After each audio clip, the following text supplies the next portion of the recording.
Chapter 922. When Su Beiji entered the Lingzhou general's manor, it was only 3 days away from New Year's Eve.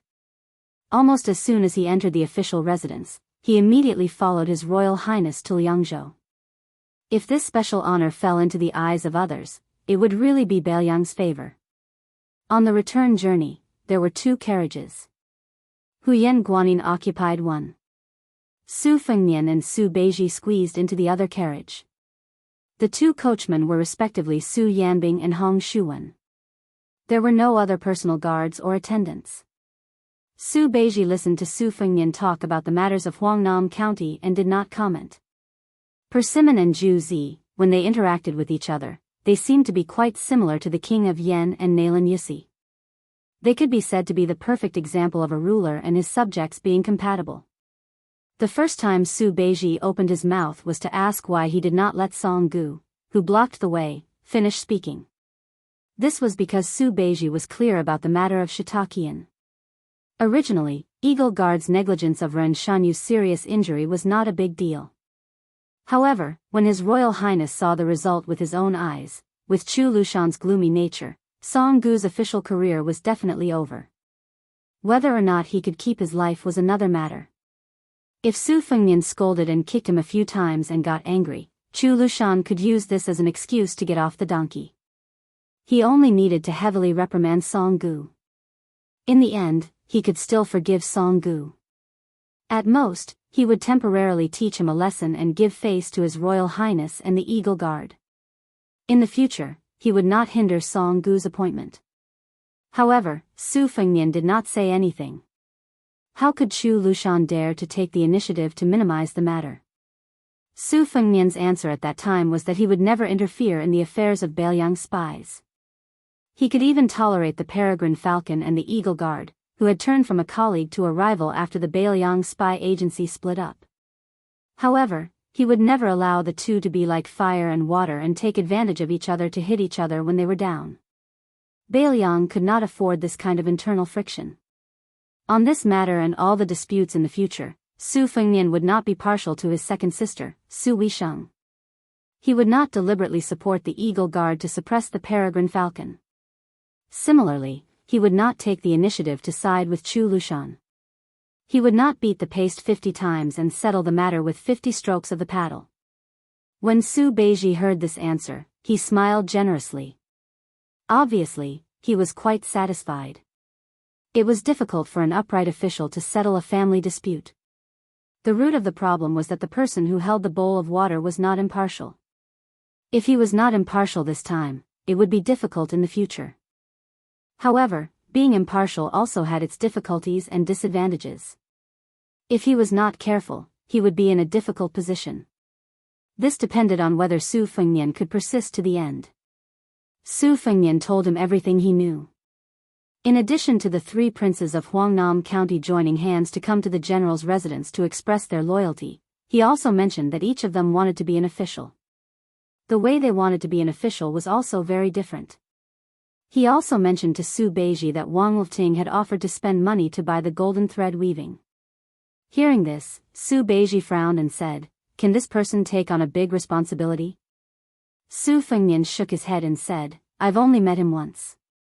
I only feel that Wang Lifting's conversational style is not bad and very much to my liking.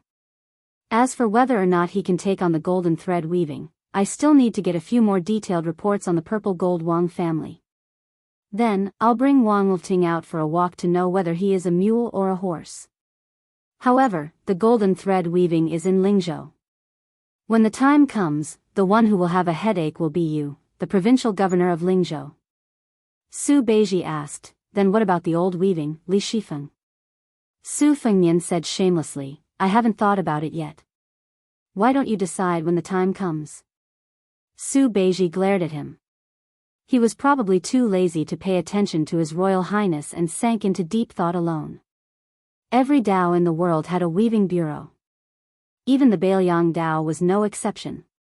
On the surface, it was for the imperial family and officials to weave and distribute the silk produced in various places. However, in secret, it was very powerful. In the previous dynasty, the Weaving Bureau had a habit of sending secret reports to the capital every month. It could reach the emperor's desk directly. Passing this kind of information on the courier route was even more careful than normal military information. The king of Jiaodong, Zhao Sui, and the king of Huainan, Lu Ying, had been severely punished by the emperor several times because of the secret reports from the Weaving Bureau. Currently, the Liyang imperial court had set up the Dao level. Although the Weaving Bureau of the various regions had not raised their ranks, all the smart people in the court and in the field were well aware that other than the Jingshi sent out from the capital to impede the vassal kings, these dozen or so low-ranking Weaving Bureau officials were the most sinister and disgusting. However, Li Shifeng, the Golden Thread Weaving Bureau, which belonged to the Biyao Dao, was nearly 70 years old and had been mediocre for many years.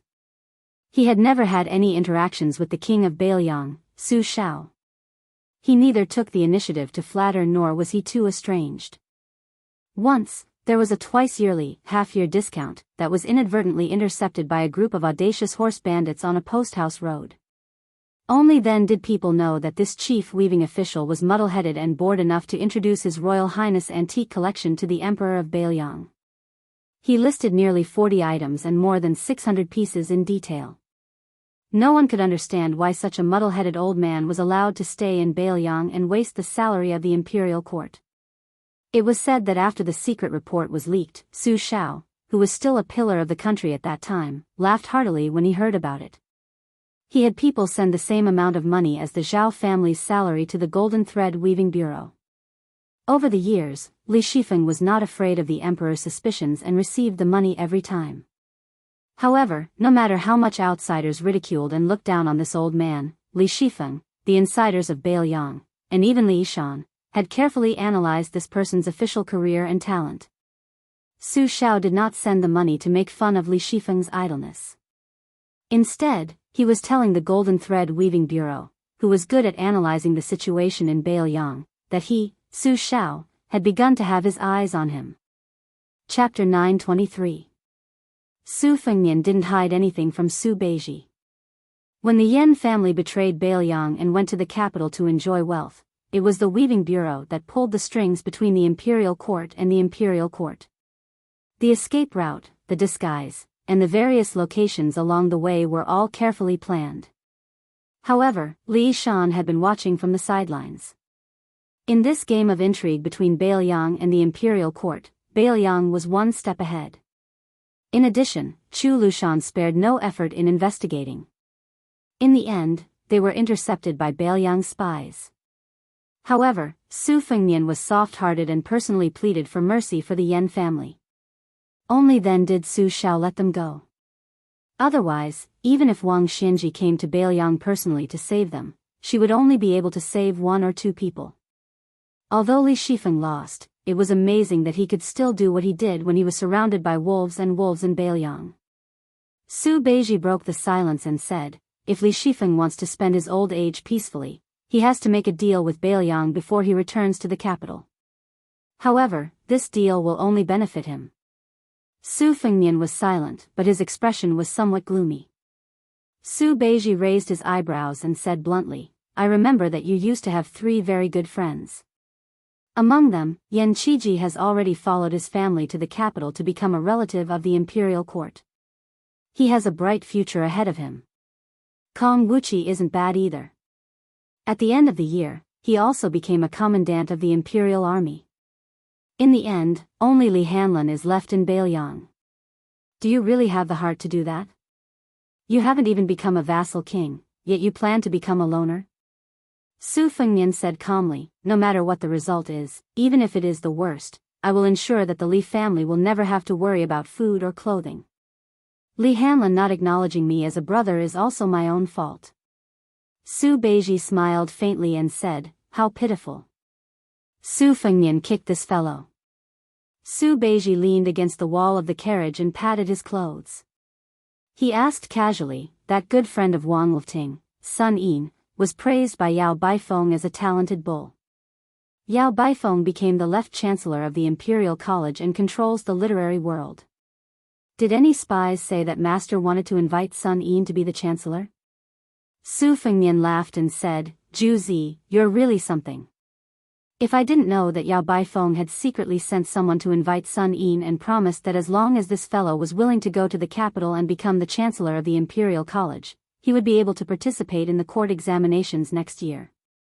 Yao Baifeng would have put down his precious face and personally asked the Zhao family's emperor for the top spot. If not, I wouldn't have known that there was such a person in Huangnam County.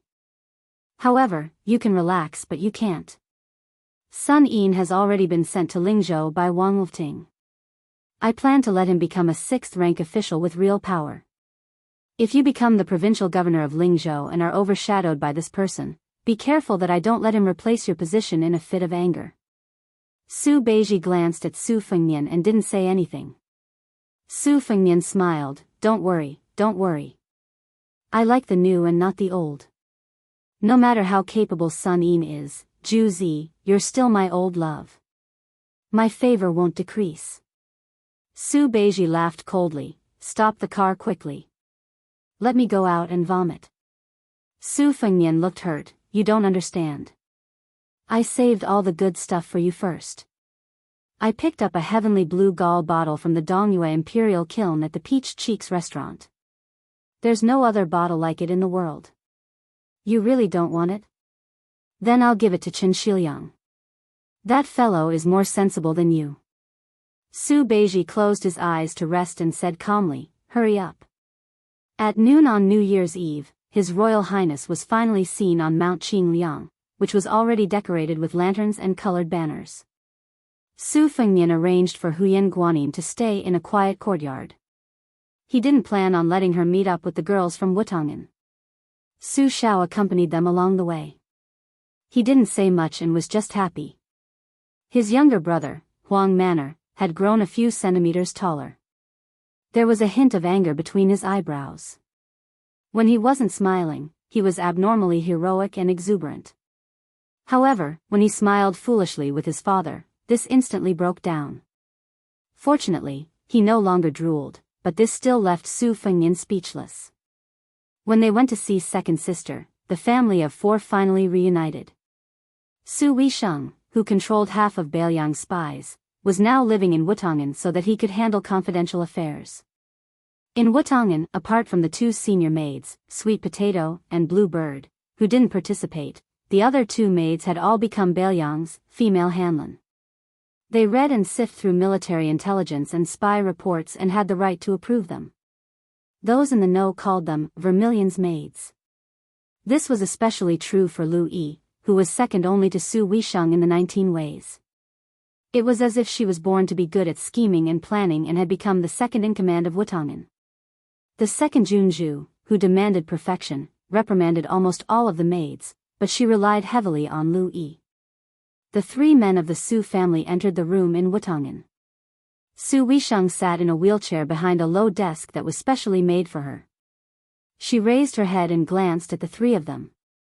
She then lowered her head and casually pulled out a copy from a large stack of secret reports that had already been approved. She inspected the Vermilion's maids in the neighboring rooms to see if they had made any mistakes. Su Fengnian jogged over and saw that the ink on the ancient inkstone on the table was a little dry. He immediately squatted down beside the wheelchair and turned his head to flatter her. "Sister, I'll grind the ink for you." Su Weisheng didn't even turn her head to look at him. She smiled insincerely and said, "How could I let the Lingzhou general do this for me?" Su Fengnian played dumb and said, Of course, of course." Su Weisheng didn't continue to make sarcastic remarks about His Royal Highness. She allowed him to roll his sleeves and grind the ink while she focused on reading the detailed Vermilion's handwriting on the various court reports and Beiliang's own spy reports. Su Shao smiled knowingly. Su Longxiang sat down on the doorstep and held his chin in a daze. Su Weisheng probably couldn't stand Su Fengnian being in the way. She didn't even raise her head and said, "Didn't you see that we haven't put up the Spring Festival couplets and peach talismans?" Su Fengnian slapped his head and said in realization, "I'll go write the couplets right now. Let's put them up together later." Su Weisheng didn't make a sound. Su Fengnian went to the empty desk next door and began writing rapidly. It still took him an hour to finish writing the 100 Spring Festival couplets that the prince's estate needed. Every time he finished writing one, Su Xiao and Su Longxiang would gently dry them. Then, they would call Su Weisheng. She still had work to do and told him not to wait for her. Su Fengnian and Huang Manor could only each carry 50 or so Spring Festival couplets. Su Xiao was responsible for carrying a box of slightly lighter couplets. They began to put up couplets from top to bottom on Mount Qingliang. When they reached the main gate, they found Su Weisheng sitting in a wheelchair, quietly waiting outside the gate. Su Fengnian smiled and asked Su Xiao to see if the couplets were crooked. He and Su Longxiang put up especially wide and large Spring Festival couplets. The two brothers finished putting up the couplets at the same time. When they turned around, they saw Su Xiao smiling from ear to ear. Second sister also had a smile that she hadn't seen in a long time. Chapter 924. After pasting the Spring Festival couplets on the main gate, Su Weisheng returned to Wutongan, leaving the three masters to wander around the prince's manor. Su Fengnian and Su Xiao talked about the affairs of Lingzhou in bits and pieces. Su Xiao occasionally talked about some interesting news that had recently happened in the imperial court. For example, Gu Jiantang's son-in-law went on a killing spree in Jizhou. Now, the imperial censors and civil officials were too lazy to scold him, Su Xiao. They turned their heads and scolded General Gu, who had lost his position as Minister of War. In any case, Gu Jiantang was no longer in the capital. The originally aggressive Gu hut in the Ministry of War was like a group of dragons without a leader. Outside of the Censorate and the Ministry of War, the other 5 departments were all jumping around vigorously. This made the members of the Gu faction in the imperial court dejected and very tired of dealing with them. This year was not going to be easy. There was also the Imperial College's left chancellor, Yao Baifeng, teaching the second-in-command, Jean Lanting, a harsh lesson. This even alarmed the emperor, who personally went to the Imperial College to be a peacemaker. Only then did he barely manage to settle the matter. The situation within the Imperial College was well known to everyone. The townspeople had formed their own associations, and most of them were advocating for Jean Sanlang. This was also why Yao Baifeng would say that the gentlemen of today like to have friends. Su Xiao also said that the crown prince of Yanqi, Zhao Zhu, was not a well-behaved person. Leading thousands of elite riders all the way up north, he did not look like he was going to pacify the situation. He was clearly busy showing off his strength. The few provinces he passed by were all in turmoil. Before he even reached Guangling Road, where Zhao Yi was, he had already caused all the officials along the way to complain incessantly. Memorials complaining and impeaching flew into the imperial palace like snowflakes. The three of them walked to the side of Tidehark Lake. Su Xiao suddenly came to his senses. He said he was going to listen to Wang Chudong's storytelling and missed the time. That girl put on airs and was not willing to chat with an old man like him. Su Xiao hurriedly jogged over. Seeing this, Su Fengnian was dumbfounded. It looked like Wang Dongxiang, who was second in the Yanji Academy, was indeed formidable. Even Su Xiao, who was most afraid of dealing with books, was subdued. Previously, a letter from home had been sent to Lingzhou. Su Xiao had said that Wang Chudong was very witty and clever. She was not afraid of an old brute like him at all. She gave him a lesson the moment they met. Acting like an elder, she told him, the illiterate king of Bailiang, that reading was actually very interesting and not boring at all. She told Su Xiao to read official history. Winners were kings and losers were bandits, so it was better to read unofficial history. Reading about scholars and beauties was the same. No matter how many twists and turns there were, they would eventually grow old together. In reality, it could not compare to reading classics. It was like seeing an old gentleman sitting upright from start to finish. You would feel that he had been rigid for too long, but one day, you would feel that he had his own adorable aspects. Other than that, Wang Chudong also said that reading military books and poetry books was different.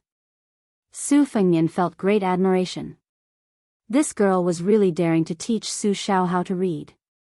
It had to be said that neither Li Yishan nor Zhao Chongling had been able to get Su Xiao to read more books in the past. Su Fengnian looked up at Tide Listening Pavilion. Chen Shiliang should be in the side room on the top floor right now.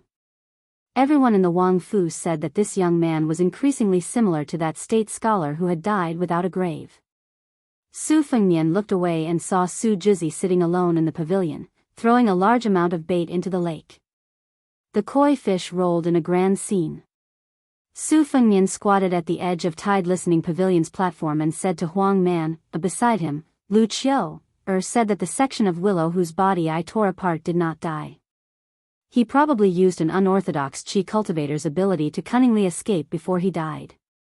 I think that this person's identity is not as simple as a spider's web.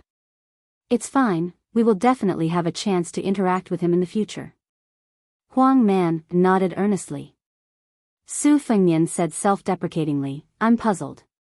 That section of willow was like that, but that little celestial master who changed his name from Zhao Jingxi to Zhao Ningxian was also difficult to deal with. He was suppressed half to death at the spring lake. I originally wanted to use him as a useless person to make the Taoist ancestral court unhappy.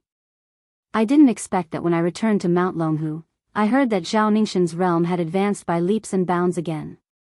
The young chief of Wudong, Li Yufu, killed the evil dragon at Mount Shefei and became famous all over the world. The old celestial master, Zhao Shi, who had been in seclusion for many years, did not stay idle either. He built the Jade Emperor Tower that was as famous as the Great Yellow Court. His ascension was imminent and countless people had already gone to Mount Longhu to worship him. Even the crown prince, Zhao Zhuan, went to Huizhou to watch the show in disguise. It's very likely that it's true. And that heartless woman from Mount Huizhou, who became the chief of Wulin, changed her attitude faster than flipping a book. She said that after sending the copies of Mount Huizhou's secret manuals to Biyao, she would draw a clear line with me. Su Fengnian turned his head and patted Huang Manor's head. He smiled gently and said, let's not talk about these annoying things. Huang Manor, you don't have to worry about anything. Father and your brother are here. That's right, ever since your brother seized and transported back the 4 talisman general armors from the Xiang Fan Reed marshes, he began to let the Mahist giants in Beiliang's machine-making bureau work to restore it to the level of Great Grandmaster Yi Hongding's No. 1 talisman armor. Last time at the Iron Gate Pass, the golden armor was also in our hands. Moreover, this time, from the killer cat outside Shenwu City, I learned some secrets from Han Diaoxi's skull through Su Ying. One of them was the details of how he skinned Yi Hongting. After the new year, I will go to the machine-making bureau and tell those giants the details of the process. In the future, when you put on that talisman armor and charge into enemy lines, at least you don't have to worry too much about being killed by a section of willow. Also, Huang Manor, on the Great Bull Hill, Xianyuan Jingxing once said that you can't easily enter the Xian Finger realm. You must remember, other than helping you make the talisman armor, I'm also flipping through some obscure secret manuals of Buddhism and Taoism in the building. That white fox face also agreed to help me find it. So you have to wait for your brother to find a shortcut that will let you smoothly become a Xian Finger expert. Before that, even if the sky falls down, you can't enter the Xian Finger realm. Do you remember? By now, Huang Manor wasn't stupid. His intuition told him that he couldn't agree, and he wasn't in the habit of lying to his brother. All he did was raise his head and nod without saying a word. The young man with polychoria moved his eyes but didn't dare to look at his brother. Su Fengnian knocked Su Longxiang on the head with a chestnut. Nod your head for your brother. Su Longxiang turned his back to Su Fengnian and, for the first time, didn't agree to his brother's request. Su Fengnian tugged at Huang Manor's ear for a long time but couldn't get his Vajra realm brother to turn his head. With a sigh, he let go of his hand and stared blankly at Tide Hark Lake, which had calmed down after Su Beiji's departure. Huang Manor turned around and sat cross-legged on the ground. He reached out and gently stroked his brother's eye-catching grayish-white hair. Su Fengnian narrowed his eyes and gazed into the distance. There were fish in Tide Hark Lake every year, and there was an abundance of Biyao every year. Su Fengnian lay down slowly and rested the back of his head on his hand. He gazed at the clear sky and fell asleep peacefully. He had never told Su Shao that when he saw his father's silhouette on the Spring God Lake, even though he knew that the silhouette was getting older and hunchbacked with age, he could still see the emperor, Wang Xianji, Zhang Julu, and Yuan Benshi from afar. Su Fengnian wasn't the least bit afraid of these fellows appearing together on the lake. He felt very at ease. Two much stronger tiger kuei scuttled out with a whoosh and ran toward Su Fengnian with all their might. In the end, Huang Manor pressed them down to the ground with one hand each. The two strange beasts were only a few feet away from Su Fengnian, yet they couldn't escape from Huang Manor's palms. Their gazes actually contained a hint of hidden bitterness. Su Fengnian smiled and said, "Huang Manor, go play by yourself. Bring Bodhisattva and Vajra with you.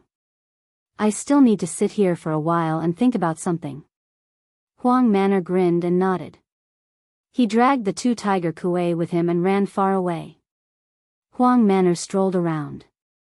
After letting go of the tiger kuei for the first time, the pair of siblings wanted to run back to Tide Listening Pavilion to look for Su Fengnian. However, Huang Manor, who walked as fast as lightning, grabbed their tails. After suffering a few times, they could only follow behind him sickly. He unknowingly arrived outside the walls of Wutangen.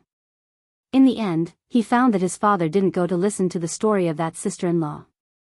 Instead, he pushed the wheelchair and took his second sister to relax.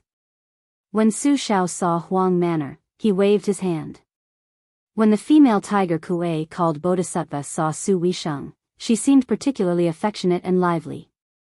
Su Xiao continued the previous topic and slowly said, "In the future, you, as the older sister, have to keep an eye on the matter of Beiliang's official consort.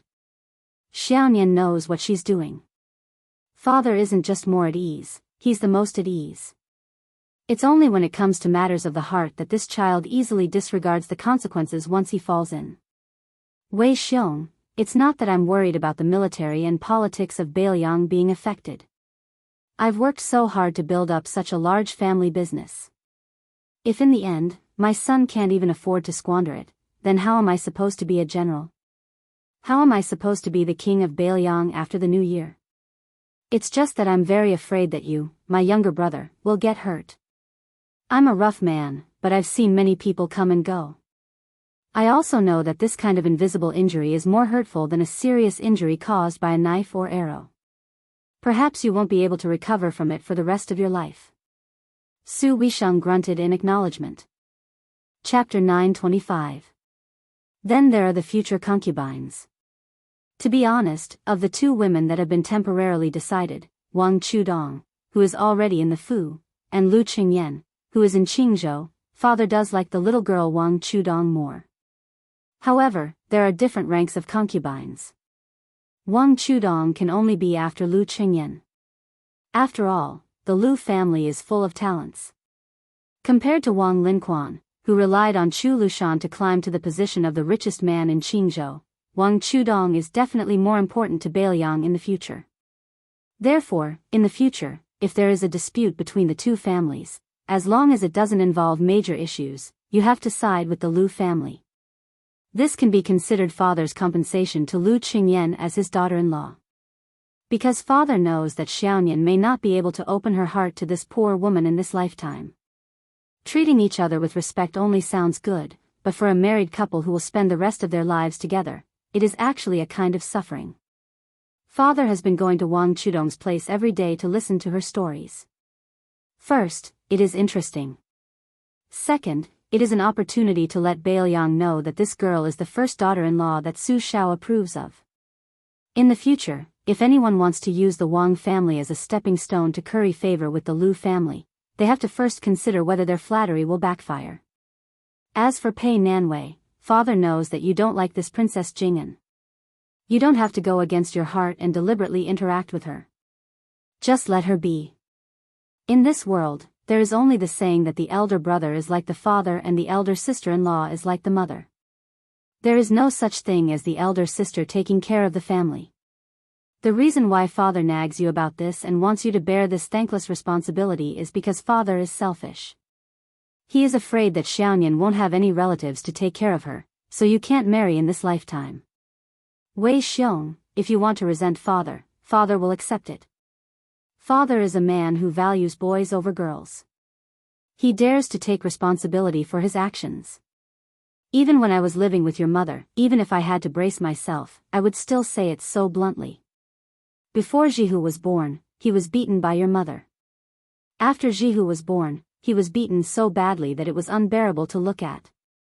Your mother made father, a rough man who was used to holding swords, spears, and sticks, to carry the child. No matter how much father loved his daughter, he couldn't bear the fact that the child insisted on crying. Your mother was reasonable to everyone, but she was unreasonable to your father.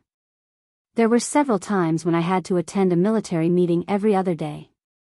I went to the tent with a bloody nose and a swollen face, and those bastards laughed at me. There was once an old brother who made a mistake and was personally whipped by father. This guy stared at father's swollen forehead from being whipped by your mother and even fucking knelt there and laughed foolishly. Father was so angry that he whipped him 50 more times. Later, when father went to apply medicine for his sore wounds, he actually laughed at father and said that no matter how embarrassing he was not as embarrassing as me. This old brother was Qin Jibao's father. Other than his young son, he was the one who led all the Qin family's descendants to their deaths. Father was not the kind of scoundrel who could be so shameless as to give a meritorious official a death-free gold medallion while craftily fabricating a crime of treason. If we said that we would be brothers, then we would be brothers for life. It was father who owed the Qin family first. Therefore, even though he knew that Qin Jibao would not accept Xiaoyan as the new prince of Liang, he did not care about him for more than 10 years and allowed his adopted son to cultivate trusted aides. If Qin Jibao wanted to leave Beiliang, father would not stop him. If he wanted to be both the minister of war and the prince of Shu, it would be up to him. Father did not wish for the day when he and Xiaoyan would fall out and become enemies to the point where they would have to meet on the battlefield. It would be best if they could not have any contact with each other. However, father knew that the group of old foxes Zhang Jiulu and Gu Jiantang, as well as the emperor of the Zhao family who was hiding behind the scenes, would not let such a sharp spear rust in vain and not point the tip of the spear at Beiliang. Speaking of this, the old man, who had been in the military all his life, was somewhat sorrowful. Su Shao smiled and turned his head to his second son, Su Longxiang, and said, Huang man, you will be enlightened sooner or later. You must remember that your older brother is good to you. That time when your older brother got into big trouble and father wanted to beat him, you came out to stop him. You were angry at father and looked like you wanted to fight father to the death. Father only pretended to be angry on the surface, but in fact, he was very happy. Your older brother has not been happy these years. Outsiders think that because he is Su Shao, the eldest son of the butcher's first wife, he will definitely be in the limelight. You will only understand the bitterness of it when you are enlightened. Losing his mother and sister is nothing. In the Great War of the Spring and Autumn period, countless people in his family died. However, he was cursed by people for 18 generations and had to guard the gate for these heartless bastards. Perhaps one day, he would have to sacrifice the lives of hundreds of thousands of his steel cavalry in exchange for peace of mind. Later, when the Central Plains changed masters, he would be cursed and scolded by the new masters in the history books. Furthermore, there would be a large group of scholars and common people who had never suffered any hardship. This is the most pitiful part of your brother. In his youth before His Royal Highness chose to hide, the entire Beiliang Palace knew that His Highness doted on His Royal Highness from the bottom of his heart. As long as there was something fun, no matter how precious or rare it would be sent to Huang Manor before it was warmed up. However, when good things were in the hands of Huang Manor, who was astonishingly strong and did not know the severity of the situation, how could they be complete? It would only take a few moves for them to be broken. The people in the manor who cleaned up the mess had never seen His Royal Highness angry. Even when His Royal Highness began to live a dissolute life with a notorious reputation, he still did not neglect Su Longxiang. The servants were rarely whipped in the prince's mansion. Su Fengnian had gotten angry a few times because he knew that the servants were deliberately teasing the young prince. And those times, His Highness the heir apparent had personally punched and kicked the servants to death, without showing the slightest mercy. Chapter 926. Also, Wei Xiong, know you care a lot about Xiaoyan, but you're cold on the outside but warm on the inside. Sometimes, you just have to smile at him and he'll be very happy. A few years ago he went to Mount Wudang to practice his saber art. You did not like him to practice martial art, because you were afraid that he would delay your hereditary inheritance. He was even more afraid that you would be unhappy. Therefore, when he picked up the pebbles from the bottom of the deep pool one by one, and chopped them one by one, he made more than 300 chess pieces for you. As soon as you saw him, you threw the 2 boxes of chess pieces all over the ground. After that, he personally picked them up. Some of them rolled into Tide Listening Lake, and he spent the whole night picking them up. Father and Ishan watched him in Tide Listening Pavilion for the whole night. Even Ishan, such a cold-hearted guy, ended up drinking to drown his sorrows. When you were young, didn't Xiaoyan do many things to make you happy? He clearly knew that Jihu doted on him, but he still helped you in everything. After Jihu left, do you think he felt good? Who saw him tearing his heart and lungs apart with their own eyes? Originally, with his temperament, he would have gone to Mount Wudang to pay respects to the old chief, Wang Zhonglo, in gratitude.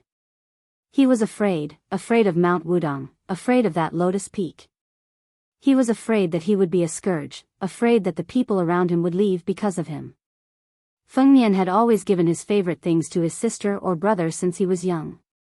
The things he kept for himself were only things that outsiders would find valuable. Su Weisheng lowered his head, his expression unreadable. In today's world, people in high positions cherish their lives and reputation. The more they read, the smarter they become. Each one of them is so smart that they don't seem human anymore. Who would be willing to carry the coffin of an old soldier who has no relatives or friends? Who would be willing to guard the city gate for a maidservant in a foreign land with no one to rely on? Ishan is such a smart person, so why is his vision so high that even Qin Jibao doesn't think highly of him and instead thinks highly of him? Why did old Huang leave without any attachments on his trip to Martial Emperor City? Why was it that Li Chungang had clearly fought with Wang Xianji and was still willing to use the Battle of Guangling River as the closing battle of his Jianghu career?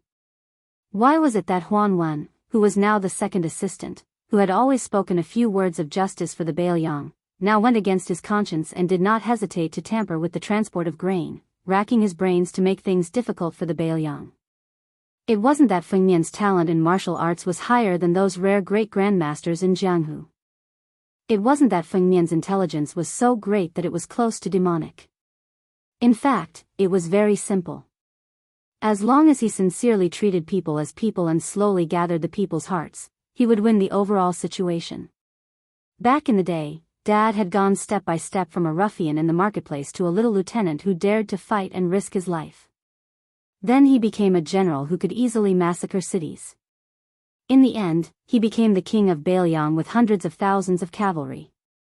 Along the way, he had stumbled and stumbled.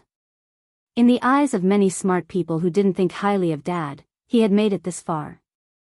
Dad's opponents, the later they got, the smarter and harder to deal with.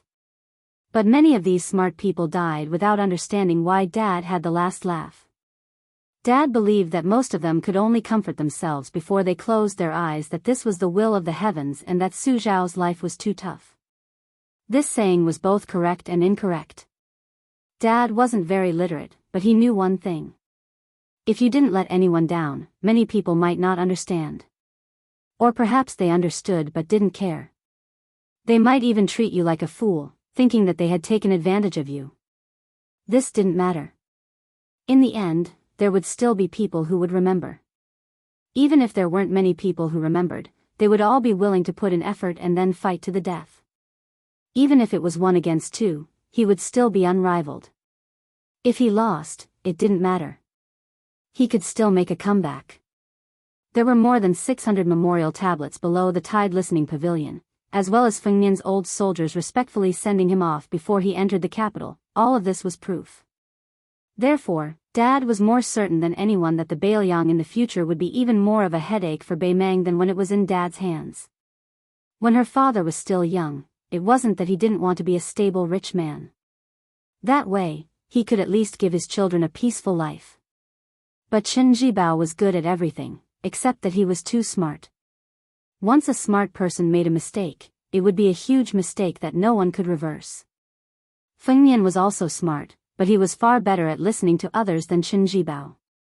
Now that Dad was dead, Qin Jibao wouldn't put anyone in his eyes, nor would he believe that anyone was qualified to be on equal footing with him. If one day he wanted to become emperor, he wouldn't hesitate to sacrifice all of the Biyao cavalry to achieve his goal. After Li Yishan's death, Su Shao didn't even seem to be able to deceive himself and others. At this point, the hunchbacked old man couldn't hide his weariness. He stopped talking and gently reached out to help Huang Man tidy up his collar. Finally, he said softly, "Huang Man, in the future, don't risk your life so easily. If you die and your brother survives, how sad would he be? Dad will tell you, he would be even sadder than if he were alive. But you still have to do more things that can make your brother's life easier. Although your brother was reincarnated into the Su family earlier than you, so he is destined to bear the burden. In the future, in Mount Qingliang, the only man left in the Su family who can talk to him is you. No matter if it's Su Beiji or Qin Shiliang, no matter how loyal they are still not as close as family members. Huang Man, this is the first time your brother left home in a fit of anger to travel the Jianghu. His greatest wish wasn't to become a hero, but to snatch back a great beauty for you. When you went to Mount Longhu, every time you received a letter, your brother, who has a photographic memory, clearly knew that it wasn't written by you, but he still read it over and over again. Wei Sheng, this time when he saw you sitting in a wheelchair, you purposely didn't look at him grinding ink, but Dad saw that his hand was constantly shaking. The old man reached out and patted Su Weisheng's head, but didn't say any words of comfort. Su Longxiang clenched his fists tightly, his eyes resolute. The two tiger kuei were so frightened that they instantly fled. They paced back and forth in the distance restlessly, not daring to approach the unfamiliar black-clothed youth. The old man slowly walked back to the courtyard. The loquat tree was still green in the winter, but the old man stood alone, all alone. But the old man wasn't sad. He smiled and said, "Wife, our Su family has already been supported by Fengnian. Wait for me, I won't make you wait too long." Chapter 927. The Bailiang Palace was plastered with the word Fu that was deliberately pasted upside down. The New Year's Eve dinner was very simple, just dumplings. Su Fengnian and Su Longxiang dragged along Su Beiji and Qin Shiliang to cook and make dumplings together. Wang Chudong and the other girls had no place to show their talents. After the meal, Su Fengnian had two strategists chat with Su Shao while he himself went to the deserted mausoleum. When he returned, a large group of people sat in the Wutongan to celebrate the new year. Everyone was happy and harmonious. The vermilion maidservants near the house only had half a day of free time, so they went to the house one after another to read the mountain of intelligence reports. The little girl that Qin Shiliang had brought to Bailiang had already fallen asleep in his arms. Su Fengnian asked him to bring the little girl back to rest first. Qin Shiliang did not insist. Wang Chudong, who loved hibernation the most, was also sitting there and dozing off. Su Fengnian half carried and half supported her as they left the Wutongan. When Su Fengnian returned to the courtyard, Su Weisheng had also gone to the house to deal with important military matters. Only Su Beiji, an outsider, was left. Su Shao, an old fellow who used to be a pillar of the country and a great general of the military, was asking the young man about the level of an official. Su Beiji was not afraid at all. Su Shao nodded repeatedly in agreement. After Su Fengnian sat down, Zhu Zi had already explained from the lowest level to the highest, from the 19th level to the 16th level. Su Beiji was unable to win against Su Royal Highness, so he could only roughly explain it again. Those who relied on their ancestors to benefit from their glory, lying on the family tree and becoming a low-paid official were called Sun Zi officials. Those who only knew how to bark and never did anything were called toad officials. Those who were vicious and crafty, bullied the weak and feared the strong, lowered their heads when they saw the powerful, and roared when they saw the common people were called dog officials. Those who followed the rules and did not do anything, and were not careless when it came to reaping benefits. However, they did not know how to avoid disaster and were called corpse officials. Su Fengnian smiled and asked what level the Su Li of Lingzhou were at. Su Beiji replied that they were fox officials, and were good at reading people. Su Fengnian asked in reply, "Are those county magistrates and military officers with real power, who instigated Su Li to stir up the evil wind and rain? Su Beiji smiled and nodded. He also added, ghost officials who did all the bad things behind the scenes, but rarely came out. The common people who did not know their background still thought they were officials. Officials were the best officials were the best officials. They could be considered officials who did not know their background, but they were officials who did not know the was. Su Fengnian continued to ask, then what level is the governor of Longqing County, Zhongqing at? Zhongqingxin is on the 15th floor. In my opinion, there is nothing easier than being an official in the world. Do not be greedy or take advantage of others, and progress step by step. There are aides and officials to give advice and suggestions, and the situation is in order. You can be a shopkeeper who does not do anything, and there is no harm in only caring about the flowers, snow, and moon. Generally speaking, you live in harmony with the common people. Then Huangnam County's merit officer, Wang Shihua. Their government affairs are mediocre, but their reputation is extremely good. They have never been greedy or harmed people. If there is a good government, they will definitely do their best to help. As for the subordinates, they treat the people as if they are their own children. This is also the kind of honest and upright official that ordinary people want the most. This kind of official is on the 16th level. The size of their contributions depends on whether their master is wise or not. The overall situation is clear and the subordinates follow suit. Their official position will naturally rise with the tide. If the situation is dirty, this kind of official can only hang up his crown and leave sooner or later, boasting that he will not bend over for 5 bushels of rice or pick chrysanthemums under the eastern fence. It is not that they do not want to be officials, but that they do not have the ability to turn the tide.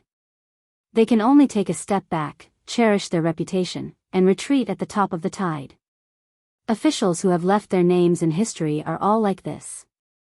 Of course, they have to leave behind a few poems that are popular among the people. In the books, there were many officials who were highly praised by later generations, but in fact, they did not see the big picture. Their actions were of no help to the situation of the world. They were just martyrs seeking favor. If they met a stupid emperor, they would let them succeed. If they met a cunning emperor, especially one who was narrow-minded, as long as they played a little trick, they could make them depressed for the rest of their lives. From Su Beiji's point of view, Wang Shihua is not suitable to be the county governor of Huangnam County. Instead, he is like Huan Wen, who went to the Imperial College, who hides his strength and bides his time. When the time is right, he will be able to amaze the world. What is the position of Song Yan, who is going to be your assistant in Lingzhou? The 16th level, capable officer. They are not very good at seeking fame, but their methods of currying favor in the officialdom are not bad. The main point is that they can govern the territory well and make it flourish. Their vision is very high and they can see the situation outside of the first 15 levels of officials. However, they are actually concerned about the common people. It is just that this kind of person is destined to reach a certain rank in the officialdom. Unless they meet a noble in the court, they will not be able to move an inch. Not to mention other things, just the common people who are inevitably short-sighted due to their family background and position may scold these officials when they are in office. In fact, since ancient times, many of the actions that have benefited hundreds of generations and contributed thousands of years have come from this generation of officials. Su Shao, who had not spoken this entire time, peeled a yellow mandarin and asked with a light smile, Beiji, then you comment on Li Gongda. Su Beiji still said straightforwardly, he can't compare to an honest and upright official who is also greedy. He can't compare to an incapable officer who is capable and can do things well. In general, he can take care of both sides and can be considered a good officials. The administrator is already an outstanding talent in this level of officials. If it weren't for the fact that he is somewhat narrow-minded, he could have been promoted to another level. He has the ability to be a prime minister, but he doesn't have the bearing of a prime minister. He is fine as the administrator in Biyao, but if he went to the court to occupy an important position, he would be like a calf pulling a large plow. I'm afraid that he would spoil a great matter. Su Shao nodded and handed the peeled yellow mandarin to Su Fengnian. In that case, Bai Yan can be considered a cornerstone officials of a dynasty. There is no problem with cultivating the body and governing the country. He even personally opened up a new situation under the heavens. Is he the 18th or the 19th in the end? Su Beiji took the half of the mandarin that Su Fengnian gave him and stuffed a piece into his mouth. He smiled and said, 18. Su Xiao sank into deep thought. Su Fengnian broke the silence and laughed loudly. Su Xiao, you really don't know what's good for you. If you say 18, then there will only be 19 left. Zhu Zi put in so much effort to leave you such a big bootlicker. You, on the other hand, have your horse's head turned to our Zhu Zi. How is this fellow supposed to bootlick you? Su Xiao was stunned and felt a little awkward. He smiled apologetically and said, I always thought that I was at the level of a ghost official at the very most. Beiji, I'm sorry. Su Beiji smiled and shook his head. After eating the mandarin, he took his leave. He had just stepped out when a fat pig followed him and rolled into the room. Su Fengnian immediately raised his hand and shouted, Shut up. The fat man forcefully swallowed the sobs that were about to escape his mouth. Su Xiao waved his hand and said, Lushan, take a seat. Chu Lushan, who had been promoted to grade 2 Biyao Protector General, smiled and rubbed his hands. He sat down on the floor that was not cold even though the floor was covered with floor tiles. He had a guilty look on his face and said softly, Godfather, I'm here to ask for forgiveness from His Highness and the second princess. However, it's the new year, and Lu Qiu is topless. I'm afraid it'll bring bad luck. Su Fengnian said helplessly, It's fine as long as you know what's going on with Song Gu. There's no one smarter than you in the world. Also, don't go to my sister's side and annoy her. Chu Lushan sighed and did not say anything else.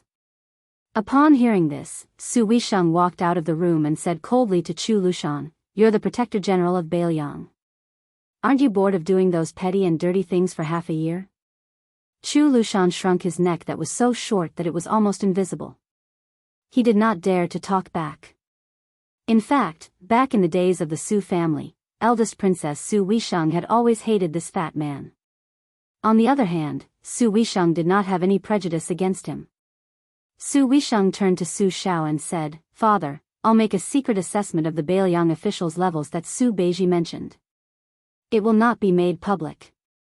It will only be given to Fengnian for reference. Su Xiao nodded. Su Fengnian asked in a low voice, Lu Qiu, what kind of heinous business did you do to make my sister so angry? Did the peregrine falcon and the eagle guard gang up on you? Chu Lushan said embarrassedly, I wouldn't dare. It's just a little joke when I'm bored. It's not worth mentioning.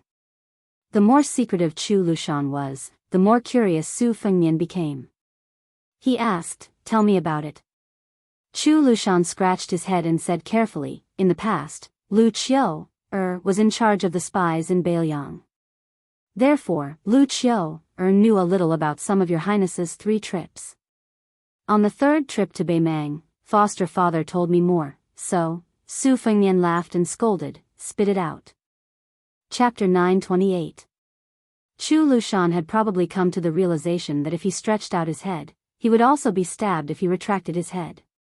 He spilled the beans from a bamboo tube, leaving Su Fengnian speechless. It turned out that the current situation in Biyao was vaguely unstable, and there was a clamor everywhere. After Chu Lushan became the Protector General of Biyao, he did not make any big moves. The more he felt that he had nothing to do, the more he randomly picked up a few unlucky fellows and threw them into the whisking room, giving them a miserable beating. Among these fellows, there were villagers, scholars, officials, Jianghu people, and soldiers. 7 or 8 of them were the type that could not keep their mouths shut. They were similar to Su Fengnian when he heard Skinny Monkey and the others boasting in the restaurant some time ago. Even if he heard them, His Royal Highness would not be bothered to make a fuss about it. However, it was clear that Chu Lushan did not have such a good temper. He sent them all to the whisking room, and according to Chu Lushan's imaginative and meticulous plan, he began to make them suffer a fate worse than death. One of the villagers, who was in the prime of his life, gathered a group of people to drink wine and said that Su Fengnian, the heir of Biyao, was too easy to be. He had never suffered in his life, and His Royal Highness lived a life of luxury. How could it be as difficult as him burning charcoal and taking care of the crops in the mountains? In the end, when he arrived at the whisking room, he was stabbed more than 160 times. The number and severity of each stab were different. After he was injured, he would immediately apply top-grade wound medicine. During this period, he would be served with fine wine and beautiful women. After he recovered, he would be stabbed again and again. The reason why there were so many stab wounds was not because Chu Lushan had set this rule for no reason. Instead, it was based on the number of stab wounds that His Royal Highness had received before he came to Mount Wudong. He had received 16 stab wounds. Including the Eastern Yu entourage, that Wudong's enemy, Princess Sui Zhu's Dong Yu entourage, the Reed's Marsh, the Duckhead Green Forest, the Ro Ran Mountains, the Fifth Raccoon, the Tai Men Pass, the Divine Martial City, and the Lu Hao Shi. Before Chu Lushan sent them to the whisking room, he told them that as long as they suffered enough, according to their different backgrounds, they would each receive 100,000 taels of silver, a rank 7 official, and so on. If they could not endure, they would be released. In the end, without exception, no one was able to withstand more than 200 strikes. The two strong-willed men of Jianghu were unable to withstand the strike from the saber that was stabbed diagonally into their abdomens. They shouted that they did not want to be the grandmasters of the Northern Yang sect who had founded their own sect. This saber strike was an imitation of Bo Er's lightning spear that was stabbed into the abdomen. Among the 7 or 8 people, the scholars all left crying for their parents after the stab. Surprisingly, this villager was the one who could grit his teeth and endure. It was a pity that he could not endure it. This was because the whisking room did not tell him how many stab wounds were needed. Not to mention them, even the whisking room did not know. Only Chu Lushan knew. These people did not die in the whisking room. After they returned home safely, those who had mothers lost their mothers, those who did not have mothers lost their fathers, those who had elder sisters lost their elder sisters, and those who did not have elder sisters lost their younger sisters. Not only that, some of their good brothers lost their arms and legs. Afterwards, they were all blamed for being implicated by them. Some scholars who valued their reputation became disreputable hypocrites. In short, what they cared about the most, Chu Lushan made them lose it. Chu Lushan's ruthlessness was that when these people were on the verge of going crazy, he asked the whisking room spies to appear in front of them and said that he would give them another chance. In the end, no one was willing to agree. After that, there was no after, because Chu Lushan killed them. Chu Lushan, who was sitting on the ground, had a calm expression. He laughed softly and said, "Before they died, I told them that in the past, they complained that they did not have a good family background. In fact, they were not afraid of suffering at all. Therefore, I gave them a chance." His Royal Highness's injuries in the past few years, excluding the different states of His Royal Highness's physique, and based on the physical strength of the person who received the stab, the amount of pain they suffered was actually very little. According to the order, it was only 314 stab wounds. Su Xiao threw a piece of orange into his mouth and laughed it off. Su Fengnian frowned and said the same words as Su Weisheng, "Aren't you bored?" Chu Lushan raised his head and smiled brightly. He shook his head. Su Fengnian said calmly, "In the future, don't do such things that harm one's virtue." Chu Lushan, who was obedient to His Royal Highness, said for the first time, "It's fine if I don't see or hear them. If I, Chu Lushan, see them, I will take care of them." The whisking room does not lack torture tools and people. Some newbies need some practice anyway. Su Fengnian turned his head and stared at Chu Lushan. He said slowly, "They are all Biyao people." Chu Lushan restrained his smile and raised his head to meet His Royal Highness's eyes. "Although I, Chu Lushan, do not have the surname Su, I am still a member of the Su family. In this lifetime, I will be the general's adopted son. I have never heard of Li Yang, and I don't even recognize Bailiang or Bailiang." Su Fengnian said angrily, "Chu Lushan. I told you to stop." Chu Lushan clenched his fists and placed them on his knees. He gritted his teeth and said in a low voice, "Your Highness." Chu Lushan had to support himself with one hand to get up. When he bent over, He laughed and said self-deprecatingly, I, Chu Lushan, am obsessed with cleanliness. Every day, I have to change into a set of luxurious clothes. I like luxury. Every day, I have to change horses. I am addicted to good food. Every day, I have to have the chef make new dishes. He would change everything except for his master. Chu Lushan wished that he could let all the Biyao ingrates who were indebted to the Su family know a simple truth. There are two kinds of bitterness in life. You can't get what you want, and you can lose what you have. As long as your highness allows Chu Lushan to be in power, Chu Lushan will not be able to bear the sight of anyone talking without feeling any pain. After he got up, this talented and shrewd Chu Basha lowered his head. His eyes were red as he said slowly, Chu Lushan's master is only foster father. Ever since he took the infant boy from foster mother's hands, ever since he smiled at Chu Lushan, he has treated him as his own younger brother. Su Shao chuckled and said, all right. Lushan, sit down for foster father. Why are you quarreling with your family? But then again, it's good to quarrel. If you speak your mind, there's no threshold that you can't cross. Chu Lushan sat down obediently. Su Fengnian walked out of the house silently and stood alone in the courtyard. Su Shao said softly, Lushan, Fengnian is doing this for your own good. He believes in fate and cherishes fortune and fate the most. He's afraid that you will suffer from retribution. My foster father has already lost 3 foster sons. When you die or Yuan Zhuozong dies on the battlefield, he will feel guilty towards me. But who can he find to complain to? All these years, he cherishes the maids in Wutongan very much, but he doesn't dare to care too much about them. He's just worried that one day something will happen to them because of him. Hearing this, Chu Lushan wanted to say something but stopped. Su Shao waved his hand and said, it might not have been so in the past, but now he can handle it. There's no other way. He's my, Su Zhao's, son. Chu Lushan punched his knee hard. Su Shao said with a smile, Changsheng, that little girl, is blessed. Foster father likes her when he sees her. Now while foster father is still clear-headed and can still manage things, let's settle this child marriage first. Chu Lushan was stunned. Then he saw his foster father take out a badly wet jade bracelet from his sleeve. A layman could tell at a glance that it was not worth much. But Chu Lushan, such a wicked man who could make children stop crying, suddenly sobbed. Su Shao stood up from the chair and squatted in front of Chu Lushan.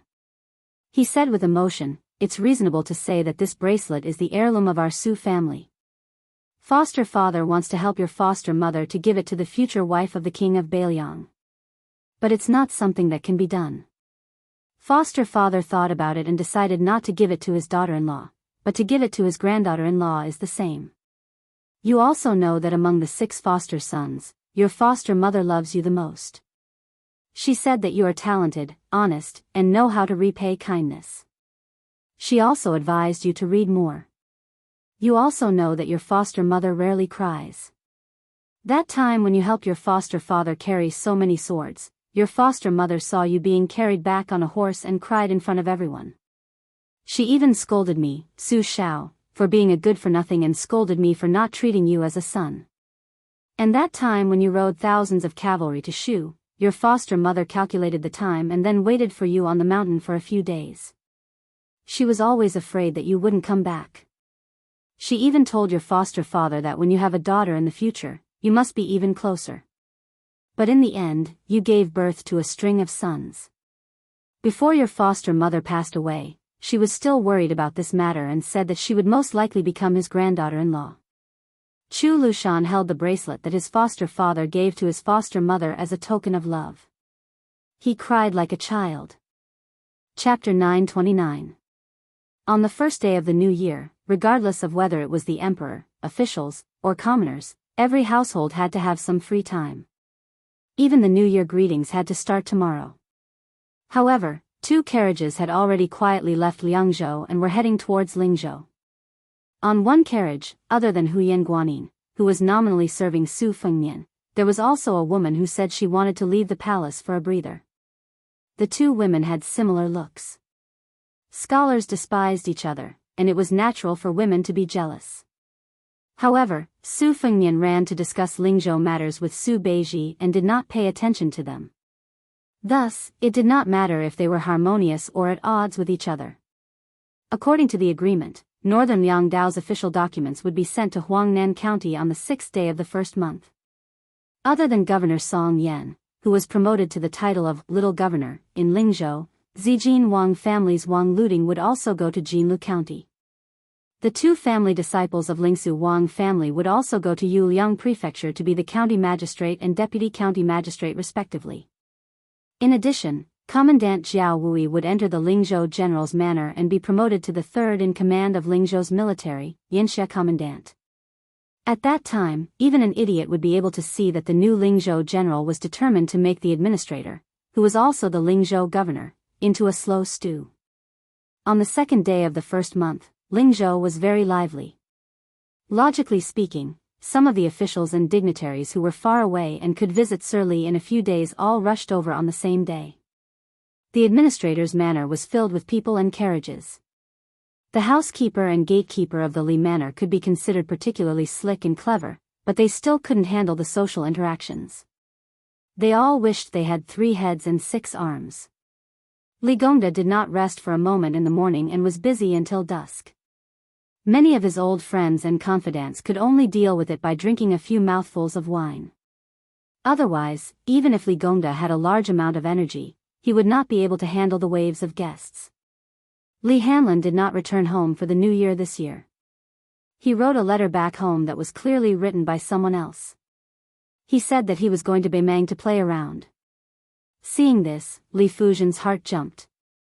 She wanted nothing more than to grab her brother's ear and drag him home.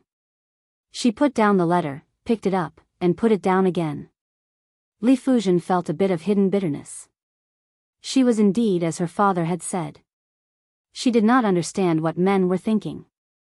Why were they able to enjoy their father's achievements and have a smooth career in the officialdom, but they had to take risks and fight for fame? Li Fujian offered her father a cup of hangover tea when he finally caught his breath. She helped him rub his shoulders and asked softly, "Father, why are there so many people here? Is it because you have become an official and have no choice but to fight to be the first? Are you afraid that if they come late, you will make things difficult for them?" Li Gongda shook his head with a bitter smile. "Didn't you see that the old scholar, Yuan Diqing, came today? With his arrogance, even if your father became the head of the 6 ministries, the minister of personnel, this old man would still be the last to visit. Only then would he be able to show his noble character and unquestionable integrity. The reason why they all came together is because the owner of the house next door is not around. They are afraid that His Royal Highness will return to the Lingzhou general's manor in 2 days. If they show their faces again, it is better to be safe than sorry. What if the new Lingzhou general coincidentally bumps into them? Wouldn't they be looking for trouble? Your father making things difficult for them is just to suppress their rise in their official career. However, the neighbor can directly make them lose their official status." Li Fujian said mockingly, "He is indeed capable of doing such a rude and unreasonable thing." Li Gongda smiled and said, "Wrong, very wrong. Father knows that you have never taken father's words seriously. Since father has allowed Guo Fufeng into the family this time because of you, then you should seriously listen to father's heartfelt words this time. How about it?" Li Fujian made a sound of acknowledgement. Li Gongda drank a mouthful of tea and let out a breath. Only then did he say leisurely, "As the Beiliang Taoist administrator, you are the head of the civil officials. According to the law, the Lingzhou provincial governor should be someone else. However, why do you insist on having this position as well? Father's desire to be an official is not false, but His Highness the heir apparent has come to be the general of Lingzhou next door to our family. Logically speaking, no matter how thick-skinned father is, it would be wise to take the ladder and step down. However, father is truly worried. Nearly 1,000 scholars have entered Northern Liang, and most of them are from Lingzhou. In the future, Northern Liang's civil and military officials will be separated, and the two sides will be clearly separated. This is the general trend. If father doesn't have the position of Lingzhou's provincial governor, then his words will still be effective, but it will definitely be greatly reduced. Father's talent and learning are shallow, and he doesn't have an advantage like Wang Shihua's. If we miss this great opportunity to cultivate trusted aides, when Su Beiji or someone else replaces father's position as the administrator in the future, the Li family might very quickly be ridden on top of our heads. We don't need to be afraid of a falling tree, but we need to be afraid of a falling wall being pushed by everyone. Your younger brother is ruthless. Father does not doubt that he can become a colonel or even a general. However, he is my only son. He cannot lick the blood of blades on the border for the rest of his life. When he returns to the local areas, when the time comes, it will be an unfamiliar official field where civil officials are in charge. The Hanlin Academy is a martial man who is used to killing and might not be able to make a detour. Thus, I want to quickly pave the way and build a bridge for the Hanlin Academy while my words still carry weight. In the future, no matter if it is mountains or rivers, the Hanlin Academy will be able to walk smoothly. However, at this time, without the Lingzhou provincial governor, do you think those unscrupulous and snobbish people will not be worried? Thus, even if the great general personally came to the manor and personally supported His Royal Highness, he still forced himself to eat the bear's heart and leopard's guts. He wanted to be the provincial governor for 1 or 2 more years. In any case, he had to get familiar with those scholars before he was able to vacate this position.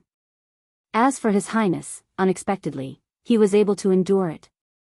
Actually, if he really wanted to shed all pretense of cordiality and directly ask your father for the Lingzhou provincial governor position, your father would not dare to not hand it over. Either he purposely smiled mischievously and told your father that he was not satisfied with being the Lingzhou general and wanted to be the provincial governor, and your father would have to hand it over with both hands. However, he did not do anything. In the beginning, your father thought that he had finally passed this hurdle, but your father thought too simply. When you told your father that he had appeared in Song Yan's house and the two of them were chatting happily, your father knew that something bad had happened. Speaking of it, your father and Yan Jieshi had always been fighting both openly and secretly, each placing their own bets. Yan Jieshi was unlucky and placed his bet on Shenjibao, while your father had exceptional insight and placed his bet on His Royal Highness. When Yan Jieshi saw that the situation was not right, he immediately packed up and left. However, this fellow was lucky and managed to escape from Beiliang. Otherwise, even if your father knelt for 3 days and 3 nights to plead for him, it would still be useless. At that time, your father told him that His Royal Highness was not so useless. In private, your father always liked to criticize Yan Jieshi's lack of insight. As a result, your father only knew that he was just a pot calling the kettle black.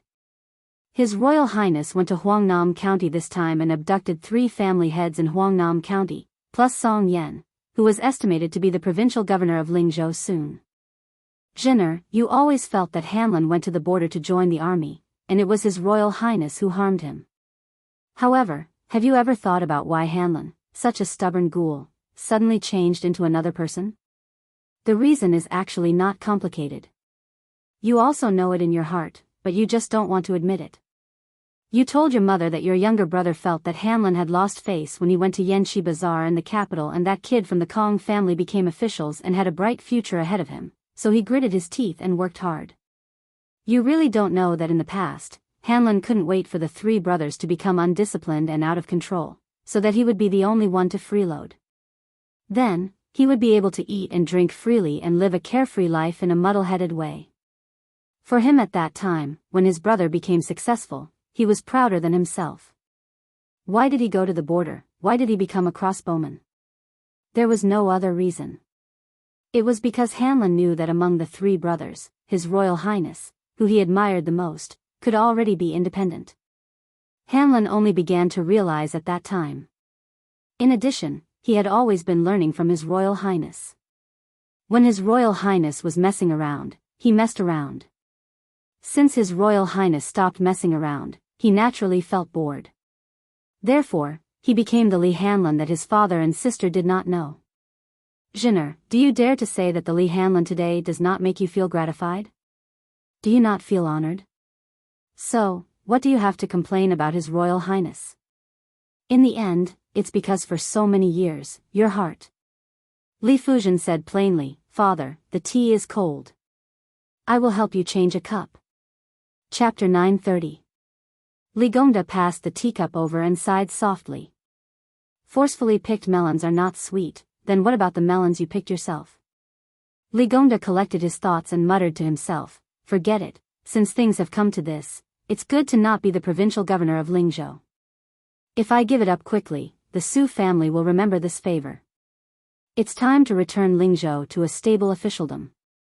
When Li Gongda turned his head around, he said, Master, there is a fellow who claims to be Master's junior and wants to see Master no matter what. He gave me 20 taels of gold right away, scaring me. If it was a normal day, this gold would have been earned by Master. But today, it is not his turn to bother Master. A scholar with no scholarly achievements, no family background, and only some money, is worthy of showing off in our Li household. He really doesn't know what's good for him. Today, even a 6th-ranked official can't say more than a few words. Even a rank 6 official can't say anything. Li Gongda waved his hand and Yi Chang turned to leave. He then exclaimed and said, That's right, Master, that 30-something-year-old junior said his name is Su Han and he is from Lingzhou's Danyang County. He even said shamelessly that as long as he said this, Master will definitely meet him. Li Gongda was absent-mindedly drinking tea with his head lowered. His fingers trembled. Just as the old steward He Chang was about to drive the young man who did not know the immensity of heaven and earth out of the mansion, the administrator raised his head and calmly said, Bring him here. The old manager acknowledged and did not dare to say anything. He turned around and heard Li Gongda ask softly, Is the Lingzhou general's residence still empty? He Chang nodded, It's empty. The Lingzhou general has not returned yet. Li Gongda nodded and waited for the loyal old manager to leave before placing the teacup on the table. He stood up and joked with Li Fuzhen, Father still needs to entertain guests. Didn't you always complain that I looked down on that poor scholar Guofufeng? Bring him to see your mother. A grown girl cannot be kept at home. Father will turn a blind eye and treat it as me forcing you out of the house. In the past, Li Fuzhen would have been overjoyed. However, at this moment, based on his intuition, he asked softly, Father, is this Danyang County guest called Su Han? Li Gongda smiled indifferently and said, An old friend's disciple. I have to meet him. Li Fuzhen was skeptical and left the house with a worried heart. The old steward quickly brought in Su Han, who did not look like a noble at all. The administrator, who had already sat back in his chair, squinted his eyes and looked at him carefully. He hesitated for a moment, held the cup lid with 2 fingers and shook the slightly cold tea. The old steward left tactfully. Su Han, who looked ordinary, stepped into the house and closed the door without asking for permission. He smiled and said, Su Han thanks the late uncle. Li Gongda did not speak from the beginning to the end. He lowered his head and drank his tea. This Su Han was very unfamiliar to the entire Lingzhou. Probably not many people could recognize him. Even if they had met him once, they would not remember him. However, Li Gongda was different from ordinary people. When the Golden Weaving Bureau was established in Biyao, it was located in Danyang County. According to the original intention of the imperial court, the Golden Weaving Bureau should have reported to the imperial study in the capital. He should have reported everything to the military officials in Biyao, as well as the scholars' recommendations and customs. However, Li Shifeng was probably living under someone else's roof and knew that Su Shao was not to be trifled with.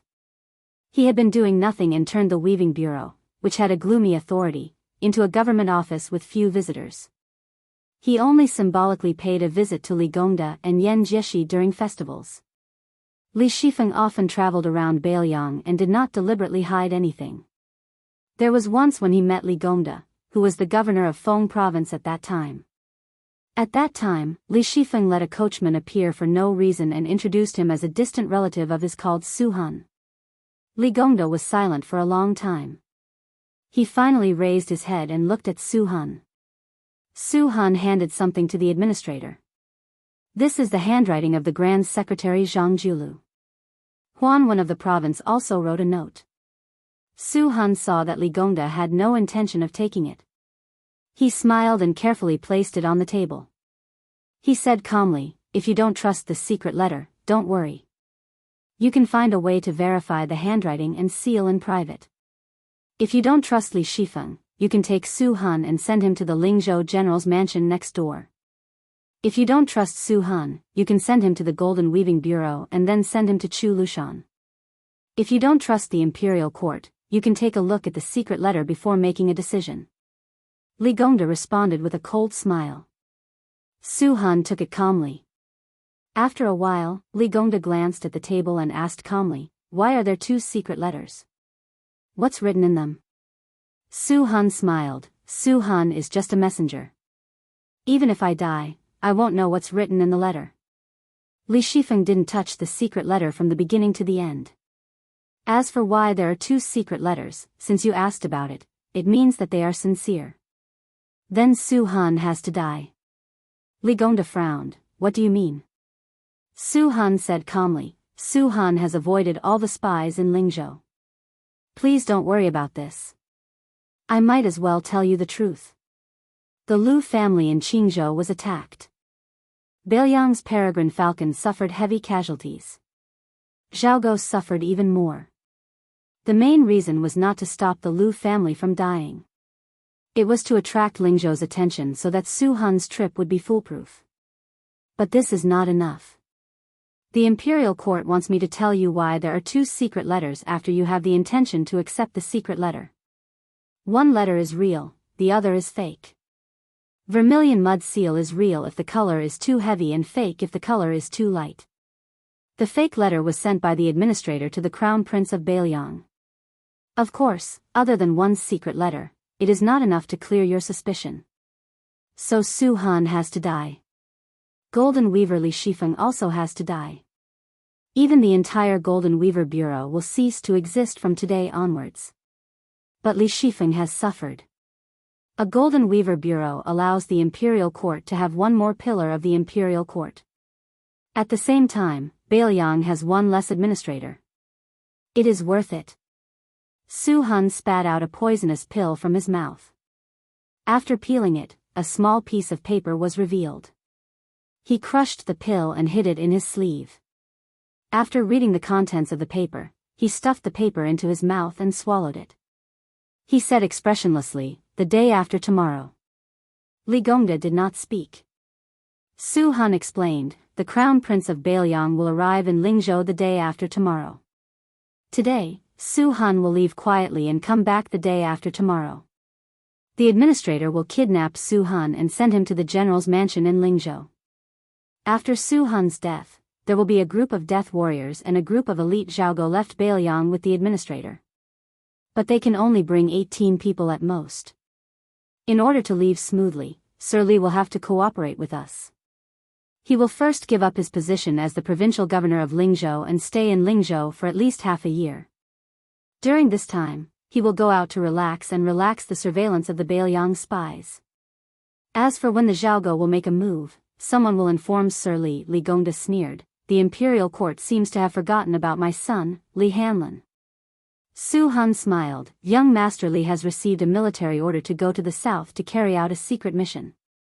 He will first stay in Gusai Prefecture.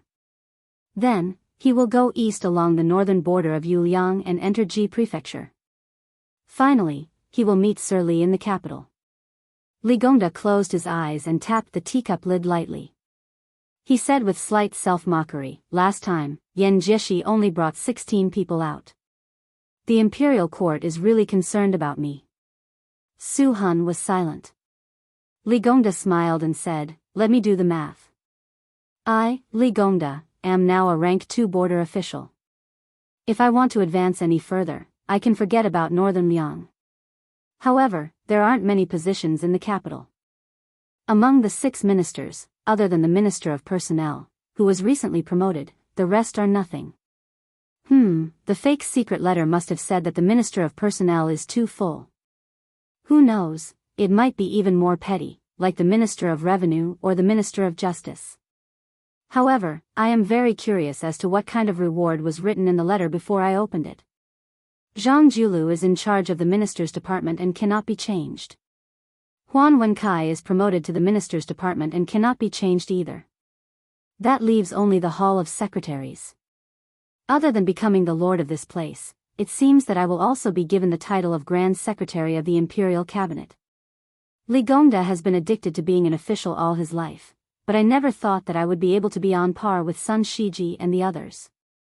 Su Han remained silent when he should not have spoken. Li Gongda smiled and asked, "Are you not afraid that I will send you and the letter to His Royal Highness now?" Su Han said indifferently, "I will die anyway." "So what if I die 2 days earlier?"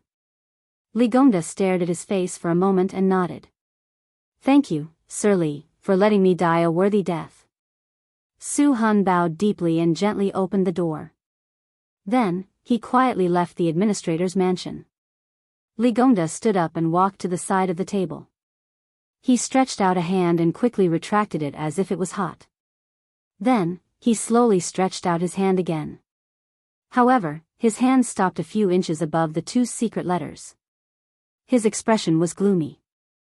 Chapter 931. On the 2nd day of the 1st lunar month, at the border between Liang and Ling provinces, at the intersection of 2 post-house roads, a group of carriages with escort flags mounted on them turned into the spacious north-south post-house road, following behind the 2 carriages. Escorting an escort was dangerous and unpredictable. As long as there was a relatively safe official road, one would have to ride at full speed to make up for the time spent on careful escorting on mountain roads and rivers. This group of carriages carrying the banner of the Golden Gate Escort Agency was quite ostentatious. There were more than 30 burly men, most of whom were young and strong. When the escort team passed by the 2 carriages in front of them, one of the carriages suddenly lifted the curtain. A gray-haired head poked out and smiled at one of the escorts. "Hero, do you still remember me? Last time, when we were entering autumn, we drank green ant wine together at the roadside wine shop." After the escort recovered from his shock, he slowed down his horse and approached the carriage. His face full of joy, he nodded and said loudly, "I remember, how could I not? Young master's handwriting is good, and your father is also very loyal. He treated us brothers to 2 large jars of green ant wine and 5 caddies of beef. Why, are you also heading to Ling province?" Su Fengnian smiled and said, "Isn't that so? Now that I'm making a living in the capital of Ling province, I have to run over there after spending the new year at home. It's a life of hard work. If I remember correctly, there's a shop a few li ahead. The wine and meat are authentic and the price is fair. If it's on the way and won't affect your escort work, let's eat together. It'll be more lively. It's still my treat." The escort who came from Liaodong to Beiling to make a living was immediately put in a difficult position. Back then, the 3 of them were forced into a corner by that mad dog with the surname Yuan. Out of more than 100 people in the sect, only the 3 of them were left. That mad dog also had an old father-in-law who was said to be extremely powerful in the Liang imperial court. After thinking about it, they felt that only Beiling could not control them. But now, even though they relied on their martial arts skills and finally had a stable job, they were still living under someone else's roof. He was just a new escort and had to look at the old escort's face. For a moment, he was in a dilemma. Fortunately, the old escort, who was rather dignified in the Golden Gate Escort Agency, had sharp eyes. After carefully sizing up the 2 carriages for a moment, he laughed loudly and said, "Since this young master is an old acquaintance of our brother Do, then he can be considered a friend of our Golden Gate Escort Agency. I know the shop in front. It's the next stop for our escort agency. Later on, we won't dare to let young master spend money. We'll pay for the wine. No matter how poor the Golden Gate Escort Agency is, we still have to pay for it." Su Fengnian did not refuse. Without him saying anything, the coachman, Su Yanbing, had already whipped the horse to move faster. This detail made the old escort inwardly click his tongue in wonder. He did not expect that not only did this young master, who should be from an extraordinary family, look so friendly, but even his retainer was a sensible person. The 2 groups of people arrived at the familiar shop that was very clean for the escort agency. The shopkeeper had long been familiar with the eating habits of these returning customers, so he did not need to say much. He instructed the shop staff to quickly serve the dishes and wine. There was more meat than rice than wine. It was an ironclad rule that escorts were not allowed to drink alcohol. Usually, only one or two highly respected veterans in the escort agency who were fond of wine were allowed to have a few sips. Su Yanbing and Hong Shuwen were straightforward and did not sit at the table. Huyan Guanin was also not hungry. In addition, the woman in the same carriage had alighted, so she was even more reluctant to leave the warm carriage. Thus, the main table with wine was occupied by Su Fengnian, Su Beiji, and Pei Nanwei. She sat side by side with Su Fengnian. There was also the old escort leader, Bao Fengshou, as well as Dou Liang, a native of Liaodong, who should not have been qualified to sit at this table. Pei Nanwei was draped in an expensive white fox fur coat and a fox fur hat. Originally, such attire would have made a woman with slightly darker skin appear as black as charcoal. However, her attire made her look even more beautiful than snow. The old escort leader, who had traveled extensively for most of his life, still had to expend a lot of effort to retract his gaze. He thought to himself, "I've never seen such a beautiful woman in my life." This meal was well worth it. The young waiter in charge of serving the dishes and wine almost knocked the wine jar to the ground. His face flushed red and he resentfully looked back 3 times with every step. He was kicked by the angry shopkeeper until he cried out in pain. As usual, Su Fengnian referred to himself as Su Qi to outsiders. After a brief conversation with Dou Liang and Bao Fengshou, he roughly knew about Dou Liang's situation and the scale of the Golden Gate Escort Agency. Dou Liang's personality was straightforward, but he was thin-skinned. He did not exchange pleasantries with this young Master Su. When Bao Fengshou met him for the first time, he was very familiar with building up their relationship. He kept saying that when they arrived at the Golden Gate Escort Agency in Lingzhou's capital, he had to personally pay a New Year's visit to young Master Su's residence. Especially when he heard that Su Qi's family lived on Apricot Street, this experienced Jianghu man's eyes burned with passion. One had to know that Apricot Street was where the administrator and a large number of Lingzhou's influential officials lived. Recently, there was even a Lingzhou general with the surname Su. Although Apricot Street was very long and there were people who were not officials, since they could live on that street, even if they did not have any power, they were still the wealthiest people in Lingzhou. In the industry, the Golden Gate Escort Agency had always been using sparrow darts, which were small darts with little meat and no oil. The big escort agencies all used sow darts, which earned them so much money that their hands went limp. If they could establish connections with the nobles on Apricot Street and spread word of mouth, the Golden Gate Escort Agency would make a name for themselves. They would be considered to have truly developed. Otherwise, who would be willing to spend New Year's on the escort route? Su Fengnian took the initiative to propose a toast 5 or 6 times, but most of the time, he clinked bowls with Dou Liang. This made Dou Liang, a homeless dog, feel an indescribable warmth. However, he was not good with words, so he did not care if he would be stung by the head of the escort after the event. He did not leave a single drop of wine behind. After eating and drinking to their heart's content, Su Fengnian smiled and said, "My ancestors are also from Liaodong, in Jinzhou.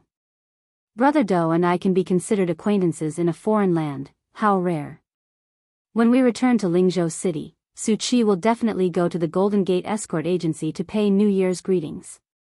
As for the other 2 brothers, I will have to properly meet them. I did not drink to my heart's content today, so let's leave it for now. When the time comes, we will not return until we are drunk." Bao Fengshou chuckled and said, "Young Master Su will also have to pay a visit. The Golden Gate Escort Agency must not be impolite. If this gets out, we will be laughed at." How could Su Fengnian not know what the old escort was thinking? He was afraid that Su Qi was a small family that bragged without a draft, so he had to personally take a look at the mansion to be at ease. He did not expose him and nodded with a smile, "No problem. In the future, if there are any items that need to be escorted, since Brother Dou is in your escort agency, I will specially trouble the Golden Gate Escort Agency." The escort agency still had to hurry on with their journey. Both parties cupped their fists and bade farewell. Bao Fengshou whispered to the shopkeeper when he paid the bill and gave him a few extra pieces of silver. Obviously, he knew that young Master Su wanted more food and wine, so the escort agency paid for it in advance. Su Fengnian sat back down on the bench and asked for an extra pot of warm green ant wine.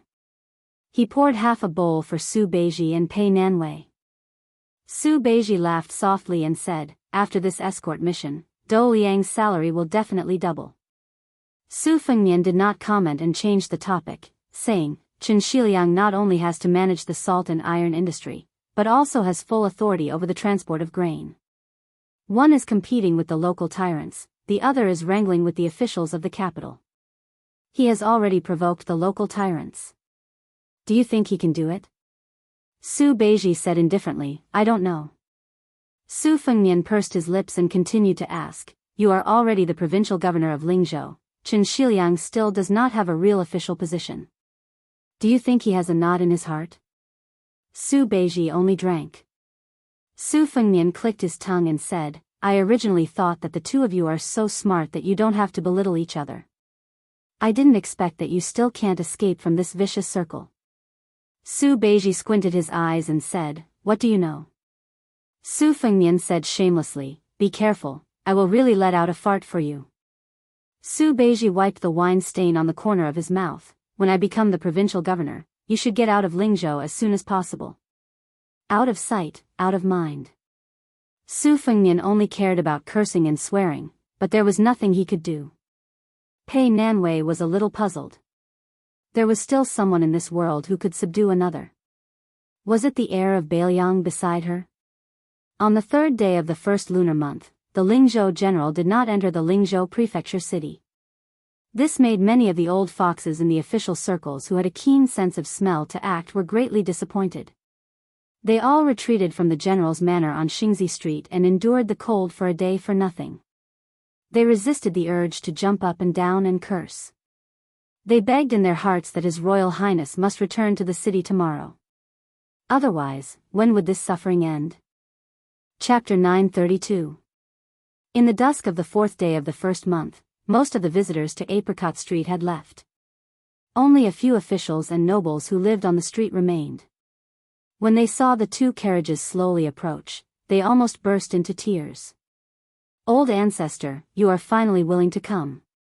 Regardless of whether they were old or in the prime of their lives, they all quickly rushed toward the carriages and inquired about the well-being of the young people who slowly got off the carriage. Everyone's flattery, other than the same title, His Royal Highness, did not repeat a single word. If the inexperienced officials had the chance to stand to the side and listen, they would definitely benefit greatly. They suddenly realized that flattery could be done to the point of perfection. Some of the old masters, who used to be arrogant, were now as respectful and reverent as they were when they saw the ancestors in the paintings during the ancestral worship ceremony. Su Fengnian greeted them one by one with a smile. Even if he did not report his official position, he was still able to say it word for word. While these important people in Lingzhou with a large age difference were putting honey on their lips, they could not help but have mixed feelings in their hearts. Just based on this point, even if His Highness was not smart, he was not stupid at all. Su Fengnian stopped and had one of the Lingzhou fifth-ranking officials go to the administrator's manor to inform him that he would go visit Uncle Li the next day. The old man, who was so old that he would always return home to recuperate every time he encountered a difficult situation, was so strong that it made his colleagues speechless. Su Fengnian brought everyone into the general's official residence. Then, he had Su Beiji, who was not of high rank, accompany him in the study to catch up with the loyal officials of Lingzhou one by one. Then, those at the back saw the people in front of them all leave with stiff faces without exception. However, there was unconcealable joy between their brows. They slowly walked to the corner of the corridor and immediately moved like the wind.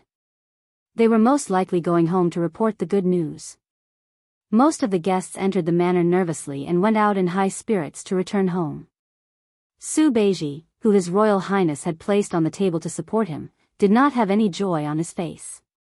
He stood at the window and looked at the administrator's manor with a serious expression. Su Fengnian sat behind the desk with one hand supporting his cheek and the other rolling the copper coin between his fingers. Su Beiji said, "Relax." Su Fengnian thought for a while, "All right, accompany me to the Golden Gate Escort Agency to drink. Since the wine in Lingzhou doesn't have any worldly and bloody smell, do you want to drink more?" Su Beiji, who had only gotten drunk once in Beimang, nodded. Su Fengnian and Su Beiji got into the carriage. Su Yanbing drove the carriage to the Golden Gate Escort Agency on the other side of the city. Earlier, when they crossed the threshold of the side door, Su Fengnian paused for a moment and raised his head to glance at the gray sky. After a while, he could no longer see the peak of the mountain that only appeared when the weather was clear. When they arrived at the entrance of the Golden Gate Escort Agency, Su Fengnian introduced himself as Su Qi from Apricot Street and said that he knew the old escort leader Bao Fengshuo and the new escort leader Dou Liang. The eyes of the young man guarding the door lit up. Hearing the words Apricot Street was enough. It was even more useful than mentioning Bao Fengshuo. His impatience was swept away and he subconsciously bowed. However, when he saw the warm and smiling face of the young master, he immediately straightened his back. Who knew if this fellow was bragging? Of the young masters who lived on that street, how many of them had not trampled and injured people in Lingzhou before? How could they be smiling so happily with a small guard like him? Who would believe that? Bao Fengshuo, who lived in the escort agency, hurried over. He was extremely friendly and polite. Not only him, even the first and second masters of the escort agency were alerted. Su Qi was also tactful and directly revealed the identity of the young master beside him. He had served as a soldier in Longqing County and was currently doing some miscellaneous work for Governor Zhong Qingxin.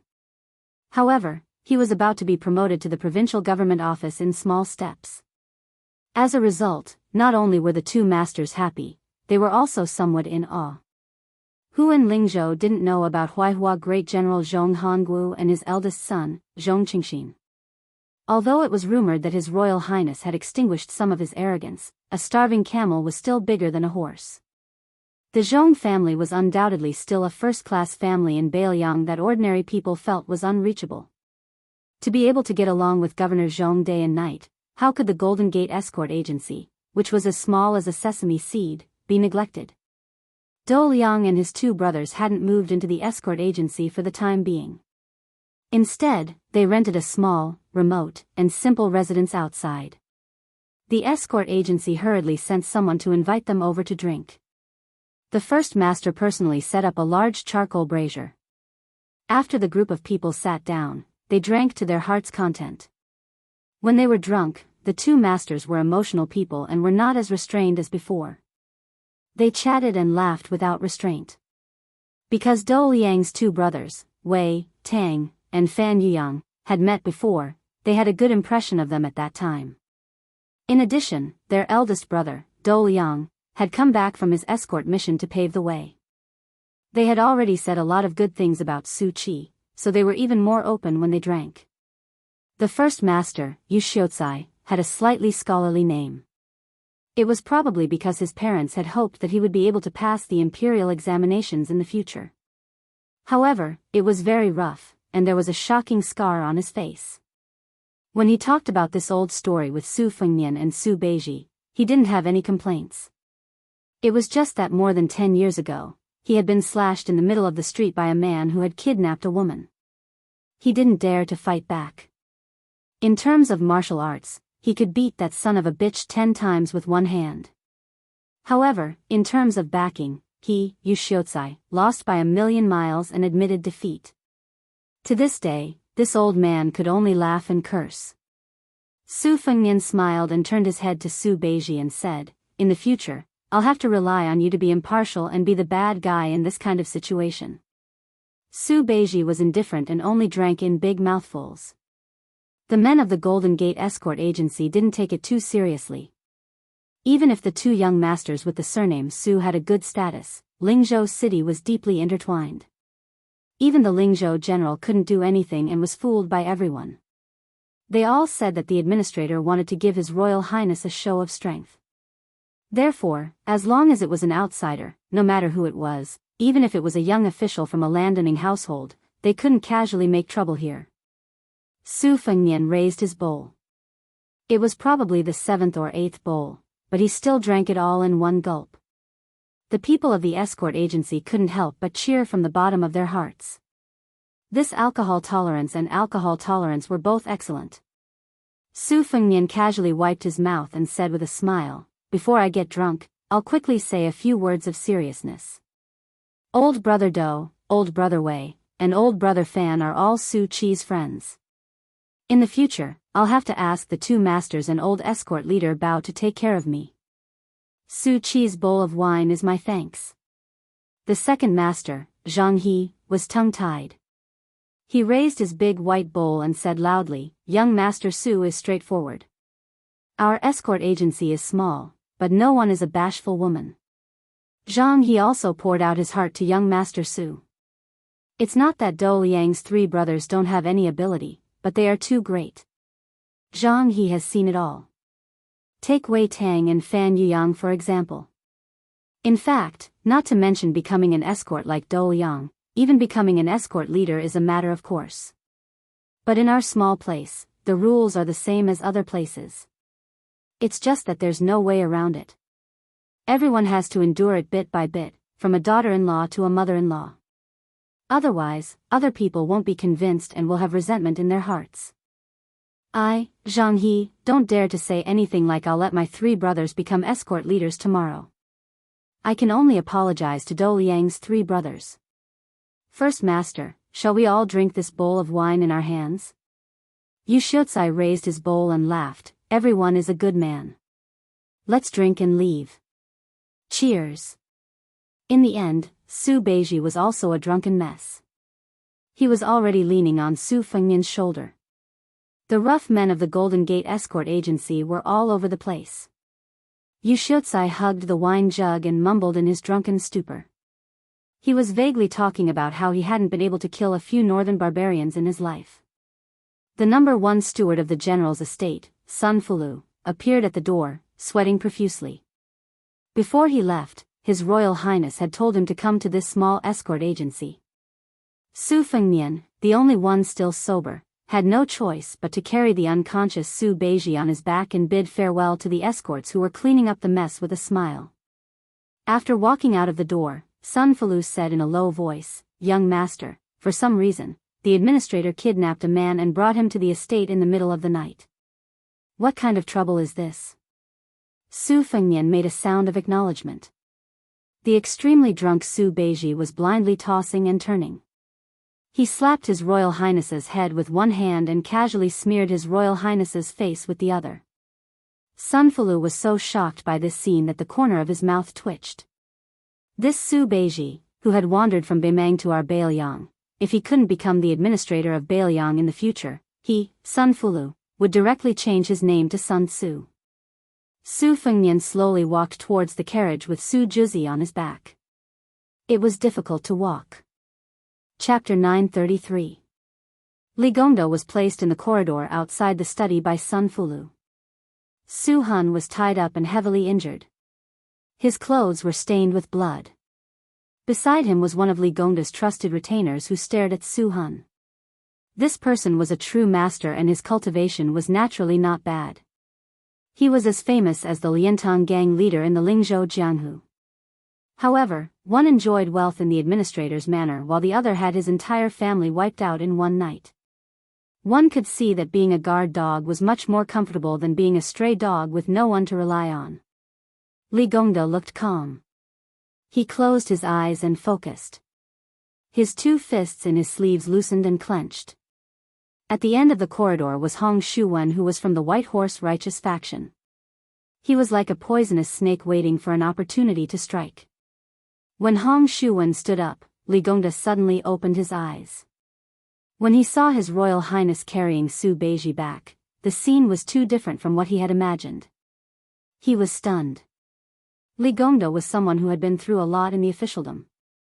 He immediately calmed himself down and let his retainer leave first. This time, the old man didn't act like an elder. He solemnly shook his sleeves and knelt on the ground. He said in a deep voice, "Li Gongda came to apologize to His Royal Highness. I hope Your Highness can save Li Hanlin on account of our 20 years of friendship." Li Gongda couldn't see Su Fengnian's expression. His Royal Highness probably handed the drunk Su Beiji to Hong Shuwen and then quickly walked over. He held the administrator's arms and tried to help him up. However, Li Gongda tried his best to kneel down. He heard His Royal Highness ask anxiously, Uncle Li, why are you doing this? How can Feng Nian bear the responsibility? So what if he is Hanlon? Uncle Li, get up and talk. Li Gongda said with a faint sobbing tone, Your Highness, if you don't agree to save my son, Hanlon, even if Li Gongda dies kneeling here, I will not get up. Su Fengnian, who reeked of alcohol, said angrily, I don't have to save anyone but Hanlon. How can I let Hanlon fall into danger? Uncle Li, why do you have to be so pretentious? Could it be that as the dignified Taoist administrator of Biyao, you have done something to betray the Su family? Li Gongda raised his head and said with tears running down his face, Your Highness, Li Gongda has been loyal to Biyao for 20 years. Heaven can be my witness. The general's cultivation of the Li family is as good as giving us a new lease on life. Li Gongda admits that he can't deny the crime of corruption. He is absolutely loyal to Biyao and the Su family. Su Fengnian squatted in front of the administrator, who had lost his composure, and said softly, In this case, Uncle Li should get up and talk. First, tell me who the kidnapped person is and why Hanlon wants me to save him. There are no outsiders here. You and I can speak frankly. If I can't do something, then I will beg Su Shao. I don't believe that anyone in Biyao can hurt Hanlon. Who can wrong the Li family? Only then did Li Gongda stand up shakily, wiping away his tears with his sleeve. He pointed at Su Hun and said sternly, This person's surname is Su and his given name is Su Hun. He is the trusted aide of that gold weaver Li Shifeng and is also a secret agent of the Liang imperial court. A few years ago, he took his family out for a spring walk. Li Shifeng, that sly old fox, actually pretended to meet me and purposely mentioned that this person was a descendant of his distant relative. Tonight, this Su Hun actually snuck into the mansion and delivered a secret letter personally written by that green-eyed man, saying that as long as I, Li Gongda, am willing to betray Northern Liang, my position in the imperial court would only be higher than that old bastard Yan Jieshi. Furthermore, Zhao Go had already arranged for the Li family's escape route, so how could Li Gongda be so ungrateful? I immediately apprehended this thief, but my poor son Hanlon has already been transferred to the Northern Mang's southern dynasty by a military order and is now being forcefully escorted eastwards along the northern border. I'm afraid that it won't be long before he enters the capital from Ji province. Your Highness, although Li Gongda has no intention of betraying Northern Liang, since he was targeted by Li Shifeng and Su Hun, these treacherous villains, it must be because Li Gongda, as the administrator, is not a proper one. No matter how Your Highness and the great general deal with Li Gongda will not complain at all. However, Your Highness knows Hanlon's character very well. Su Fengnian let out a sigh as he replied with a smile, Oh, I see. Uncle Li, don't worry too much. Come on, have a cup of tea in the study. Fengnian will send a message to Su Shao, Chu Lushan and Huangfu Cheng, the general of Yuzhou province. I promise to return a safe and sound Li Hanlon to Uncle Li. Li Gongda was about to nod and express his gratitude when he suddenly widened his eyes. His Royal Highness, who had always been smiling in front of him, directly pushed Su Hun, a gold nugget who might be able to dig out a lot of secrets from him. His 5 fingers formed a hook and directly tore off half of Su Hun's face. Then, as if he still found it too troublesome, he used the immortal's touch on the head. Poor Su Hun died on the spot without saying a word. Su Fengnian, whose hands were covered in blood, casually wiped them on his sleeves. Then, he carefully supported the administrator with one hand and pushed the door open with the other. The two of them stepped over the threshold together. Su Fengnian stopped and leaned back. He smiled at Su Yanbing and said, Uncle Su, please ask Hong Shuwen to quickly send out 3 secret letters. The last one is to be sent to Huangfu Cheng. Tell him that I allow him to privately mobilize 2,000 light cavalry to intercept me. By the way, ask someone to send a pot of hot tea. Su Yanbing nodded. Li Gongda said in a low voice, Your Highness, Su Hun is clearly not an ordinary spy. Li Gongda tried to get information from him before. It seems that when Yan Jieshi escaped from Biyao, he was also personally involved. With him in our hands, we don't have to worry about Li Shifeng and the Golden Weaving Bureau not giving in. It seems safer to kill him later. Su Fengnian shook his head and said with a smile, Uncle Li, you underestimate how tight-lipped these men of sacrifice are. Besides, I don't care about Li Shifeng or the Weaving Bureau in my own territory of Biyao. Even if there are spies from Jianghu, as long as there is a reasonable reason, I can kill them as I want. I'm not their relative. Anyway, it's a life and death battle between two sides, so there's no need to care about family ties. When doing this kind of thing, it depends on who's ruthless. The Peregrine Falcon Eagle Guard fell into Zhao Guo's hands outside of Biyao and ended up in the same way. Otherwise, why would they be called men of sacrifice? They're not called men of sacrifice for nothing. Li Gongda listened to His Royal Highness casual and indifferent words. When he sat down, he looked at the young man's unfashionable gray hair and did not say anything.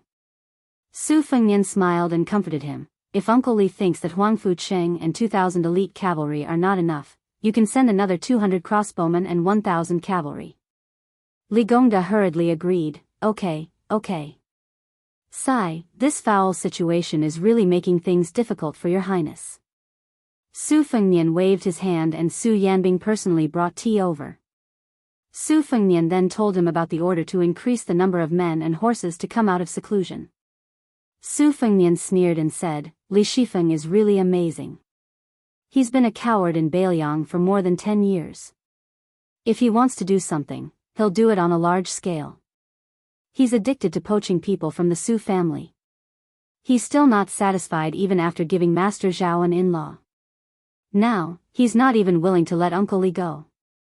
After tonight, I'll go meet this Golden Weaving Bureau. Chapter 934. Li Gongda sighed and looked at Su Fengnian. He said sincerely, Your Highness, with that, although it wasn't Li Gongda's fault, I admit that my reputation has been ruined. I don't have the face or heart to be an official anymore. I hope that Your Highness can allow Li Gongda to return to his hometown and be a farmer in Huangnam County. Actually, when Your Highness came to Lingzhou, Li Gongda already had this thought. In the Great River, each new generation surpasses the previous one. The hearts of the people in Biyao had already reached the level of scholars. Li Gongda knew that his talent was shallow and his reputation was extremely bad. Not to mention the position of primary second-grade administrator, even the position of Lingzhou provincial governor was not enough to convince the people. In the beginning, when Your Highness became the general of Lingzhou, Li Gongda wanted to help Your Highness for a year or two before retiring. That would fulfill his wish of being an official for 2 dynasties in Biyao.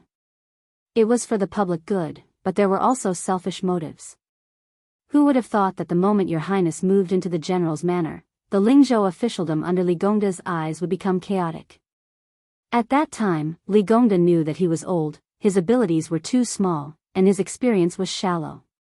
Rather than being scolded away shamelessly, why don't I ask Your Highness to be merciful and let Li Gongda return to his hometown to live out his remaining years?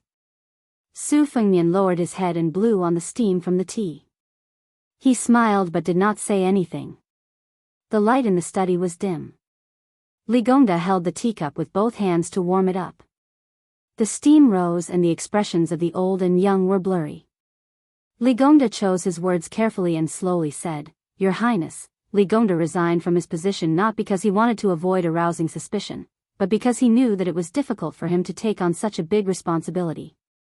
Being the first administrator of Biyao was like forcing a duck onto a perch. As for Li Gongda's well-known addiction to being an official, he was almost satisfied.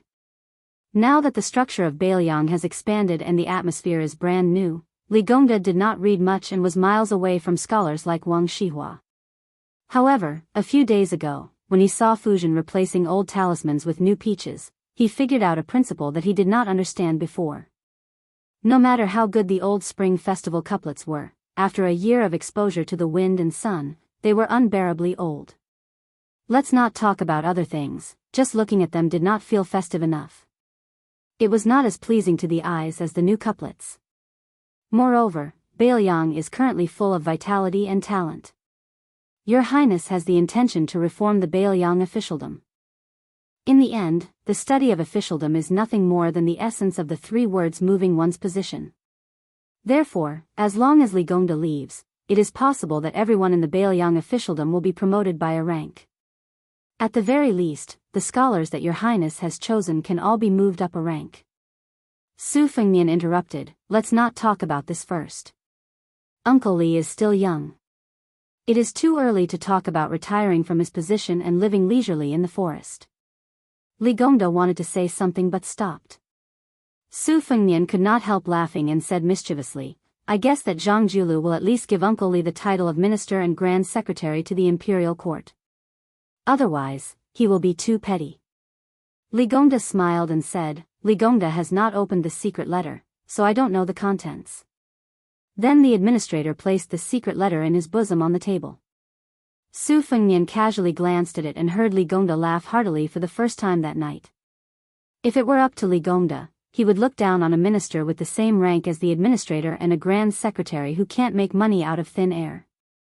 It would be more appropriate to let Tantanon give up the position of Huan Wen to Li Gongda. Of course, if the grand secretary is willing to give up the position, Li Gongda won't mind kindly accepting it. If that is the case, Li Gongda can go back on his word once. Your Highness, please don't stop Li Gongda. Su Fengnian drank a mouthful of tea and laughed out loud. If the son of the Zhao family has such courage, I really won't stop Uncle Li. It would be nice if the news of an official trained by Biyao became the Grand Secretary of the Imperial Court in the end. In the future, wouldn't countless scholars flood into Biyao to become officials?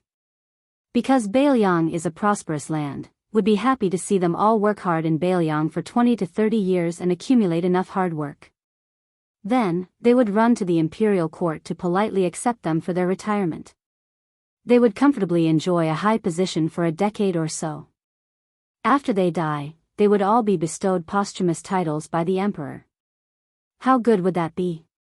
The Su family of Biyao would benefit, and the Zhao family of the imperial court would gain fame. Everyone would be happy. Li Gongda smiled knowingly. Su Fengnian withdrew his smile and said, Uncle Li, you can continue to be the administrator with peace of mind. As for Hanlin, I promise to send you back to Lingzhou unscathed. Li Gongda still wanted to say something, but Su Fengnian closed the cup lid and placed it on the table.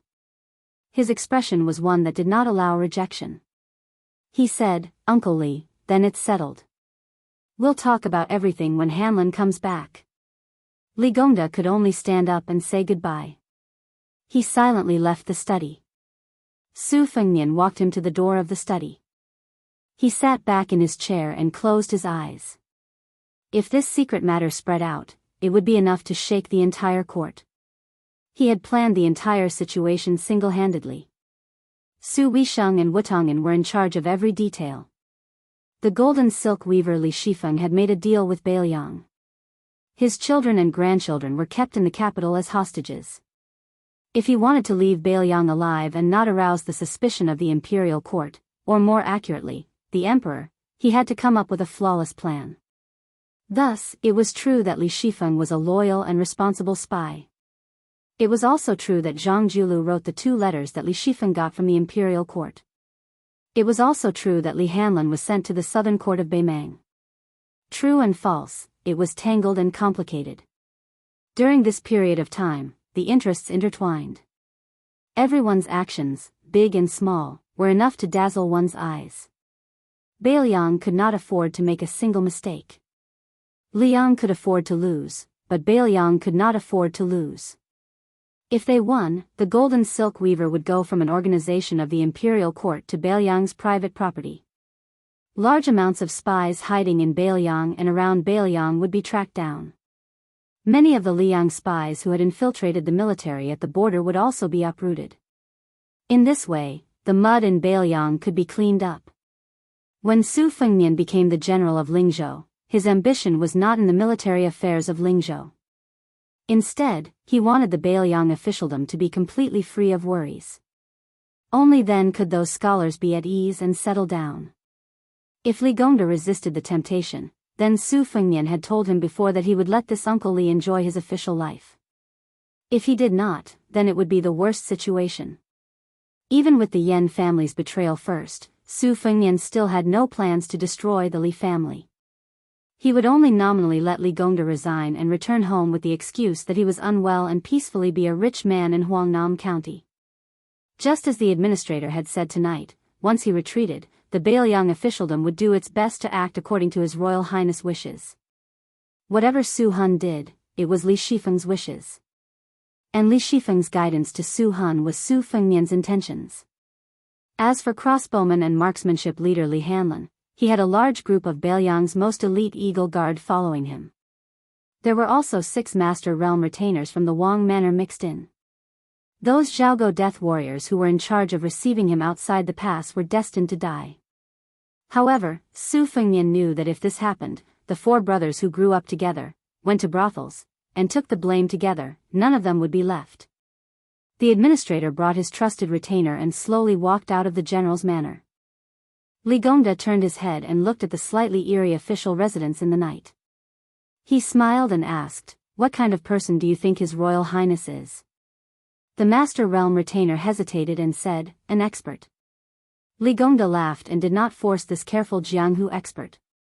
He muttered to himself, "Although a great man has to be ruthless, but it doesn't mean that he isn't a hero." The retainer did not dare to say much. Li Gongda walked to the door of his own manor and was about to step onto the steps. He suddenly retracted his foot and smiled, "Let's take a walk. It's rare for Apricot Street to be so peaceful." Li Gongda walked to the empty and lonely street and sighed, "Everyone is suffering, it's all about finding joy in the suffering. Others may pity you, but you don't know that you are suffering. That is true ability. I, like the general, am old. No matter what I do now, it is for my descendants." In the study room, Su Fengnian reached out and grabbed the teacup. The white porcelain cup shattered. Half of the tea splashed all over him. They were set to arrive at the Lingzhou general's manor on the 3rd day of the 1st month. He purposely mentioned the 3 secret letters in the corridor. Su Fengnian gave the Li family time and time again. At this moment, there was still only 1 secret letter on the table. In this game of chess, Bailiang, who had the geographical advantage, would not lose no matter what. It was only a matter of winning more or losing less. However, to Su Fengnian, he would lose no matter what. He asked for it. He was alone. Su Beiji said it well. Chapter 935. Because the imperial court had appointed a crown prince and conferred titles to various kings, the emperor had personally decreed a general amnesty and changed the name of the year to Xiangfu. In the first year of Xiangfu, when the sound of firecrackers welcomed the new year, there were still court officials on duty. An old man in his 60s walked unsteadily toward Zhang Hut with wine and a bag in his hand. Along the way, he occasionally met him. Regardless of whether it was the son of heaven's personal attendants or the eunuchs who could wear bright red python robes, when they met this old man, without exception, they all took the initiative to stop and throw the rules and regulations of the palace to the back of their minds. They all exchanged a few pleasantries with a smiling face. If it were an ordinary person, once they were discovered, they would definitely be remembered by the head eunuch of the ceremony directorate, Han Diaosi. Sooner or later, they would not be able to bear the consequences. However, now that the ceremony directorate had changed its head, celebrating the beginning of spring, and the target was Tantanon, who was liked by everyone in the imperial court, both inside and outside the palace, there was no need to be afraid of being used against them. Even if there were people who wanted to make trouble for the emperor would only reprimand those people for gossiping. Huan Wen, who had replaced Sun Shiji as the new head of the province, greeted everyone along the way and arrived at Zhang Hut. From a distance, he saw the Minister of Revenue, Wang Xiongui, standing under the eaves, rubbing his hands and exhaling. This Jiangnan scholar, who came from a humble family, could be considered an extremely young and strong man in the imperial court that was full of white hair. Along with many of the pillars of the imperial court, he had relied on the imperial examination to become a carp jumping over the Dragon's Gate during the Yonghui era. Furthermore, in that year's imperial examination, Wang Xiongui, who ranked first and third, was the youngest of the top 3. The teacher who presided over the imperial examination was the Grand Secretary Zhang Julu. The teacher who read the examination papers was coincidentally the Left Chancellor of the Imperial College at that time, Huan Wen. Relying on his talent in running the country and helping the world, he had climbed up the ranks to become the Minister of Revenue. Wang Xiongui was undoubtedly part of the Zhang faction. Even though he had become a minister, he had always treated Zhang Julu and Huan Wen as disciples. At this moment, without waiting for Huan Wen to approach Zhang hut, he hurriedly ran down the stairs to help Huan Wen take the wine jug and cloth bag. Huan Wen joked, "Fuding, why is that blue-eyed boy shutting the door to you again? This old fellow is really something. Yesterday you went to pay your New Year's greetings, and today he came again. It's obvious that he cares a lot about your favorite student, but he just can't bring himself to do it. It's fine, it's fine. In a moment, I'll just say that this pot of wine and salted peanuts were all brought by you. I don't believe that Bai Yan won't be envious. If he can hold back his greed and just watch the two of us enjoy life, then I'll be helping you vent your anger, won't I?" Minister Wang, whose given name was Fu Ding, smiled wryly and said, "How could this junior dare to get angry with Grand Secretary Darren? Huan Shi, please don't make fun of Fu Ding. Besides, this junior didn't discipline him properly and let that good-for-nothing son of mine get into trouble. The entire capital is watching as a joke. This junior truly has let down Grand Secretary Darren and Huan Shi's expectations." Huan Wen smiled. This Tantanon wasn't quite the same as those shrewd pillars of the imperial court who couldn't help but be suspicious of their dark temperaments. When the old man smiled, it wasn't a fake smile, and it didn't make people feel that there was a knife hidden in his smile. Instead, it made people feel that Sir Huan had truly encountered a happy occasion. Over the years, some of the senior ministers who had fallen on hard times liked to run over to Huan Wen to reminisce about old times, bringing along a few pots of good wine. Whether or not this old man of the Huan residence could help was another matter. In short, if it was something that made people feel like there was still some leeway after he spoke of it. There were two things that Huan Zhe didn't do. He didn't add flowers to brocade, and he didn't hit a person who was down. With Huan Wen leading him into Jianghu, Wang Xiongui had the courage to enter. Huan Wen stopped in front of the door. Wang Xiongui had already put one foot in and could only obediently take it back. He heard the old man say softly, "Your youngest son is called Yuan Ran, right? Even an old man like me who doesn't leave the house has heard of his great name. It can't be said that he has done a basket of bad things, but at least half a basket of bad things.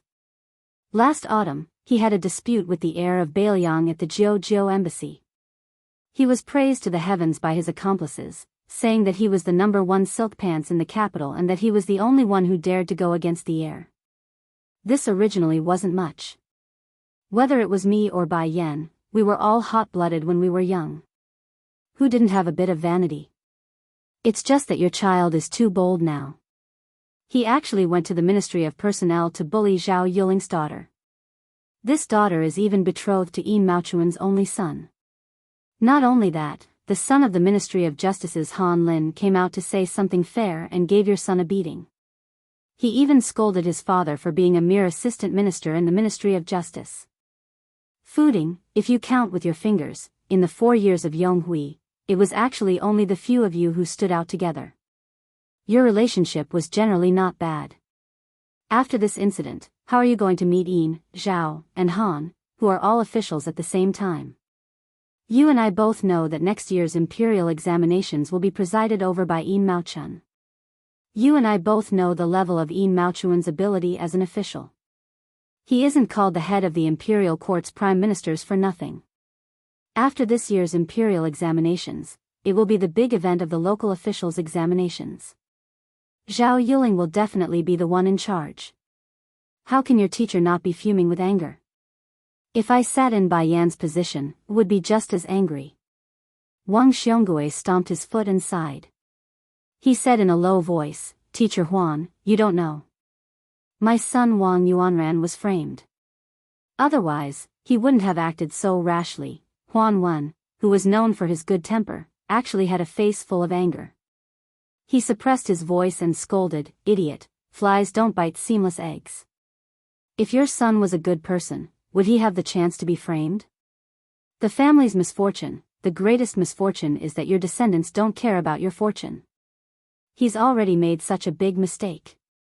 As his father, you're still thinking about how to clean up after Wang Yuanran's mess instead of mending the pen after the sheep are lost." If you, Wang Xiongui, aren't stupid, then what are you? Chapter 936. Wang Xiongui stammered, not daring to retort. It was indeed hard for outsiders to imagine that a second-rank minister could be scolded so miserably. Huan Wen still wasn't satisfied. He snatched the wine pot and cloth pouch, directly throwing down a string of harsh words. I originally thought you'd come to understand before coming, but I didn't expect you to still be such a scoundrel. You can't even manage a son, what Ministry of Revenue? I, Huan Wen, have always favored you. Fine, then you might as well not be some Minister of Revenue. Come to the Ministry of Revenue and be my assistant.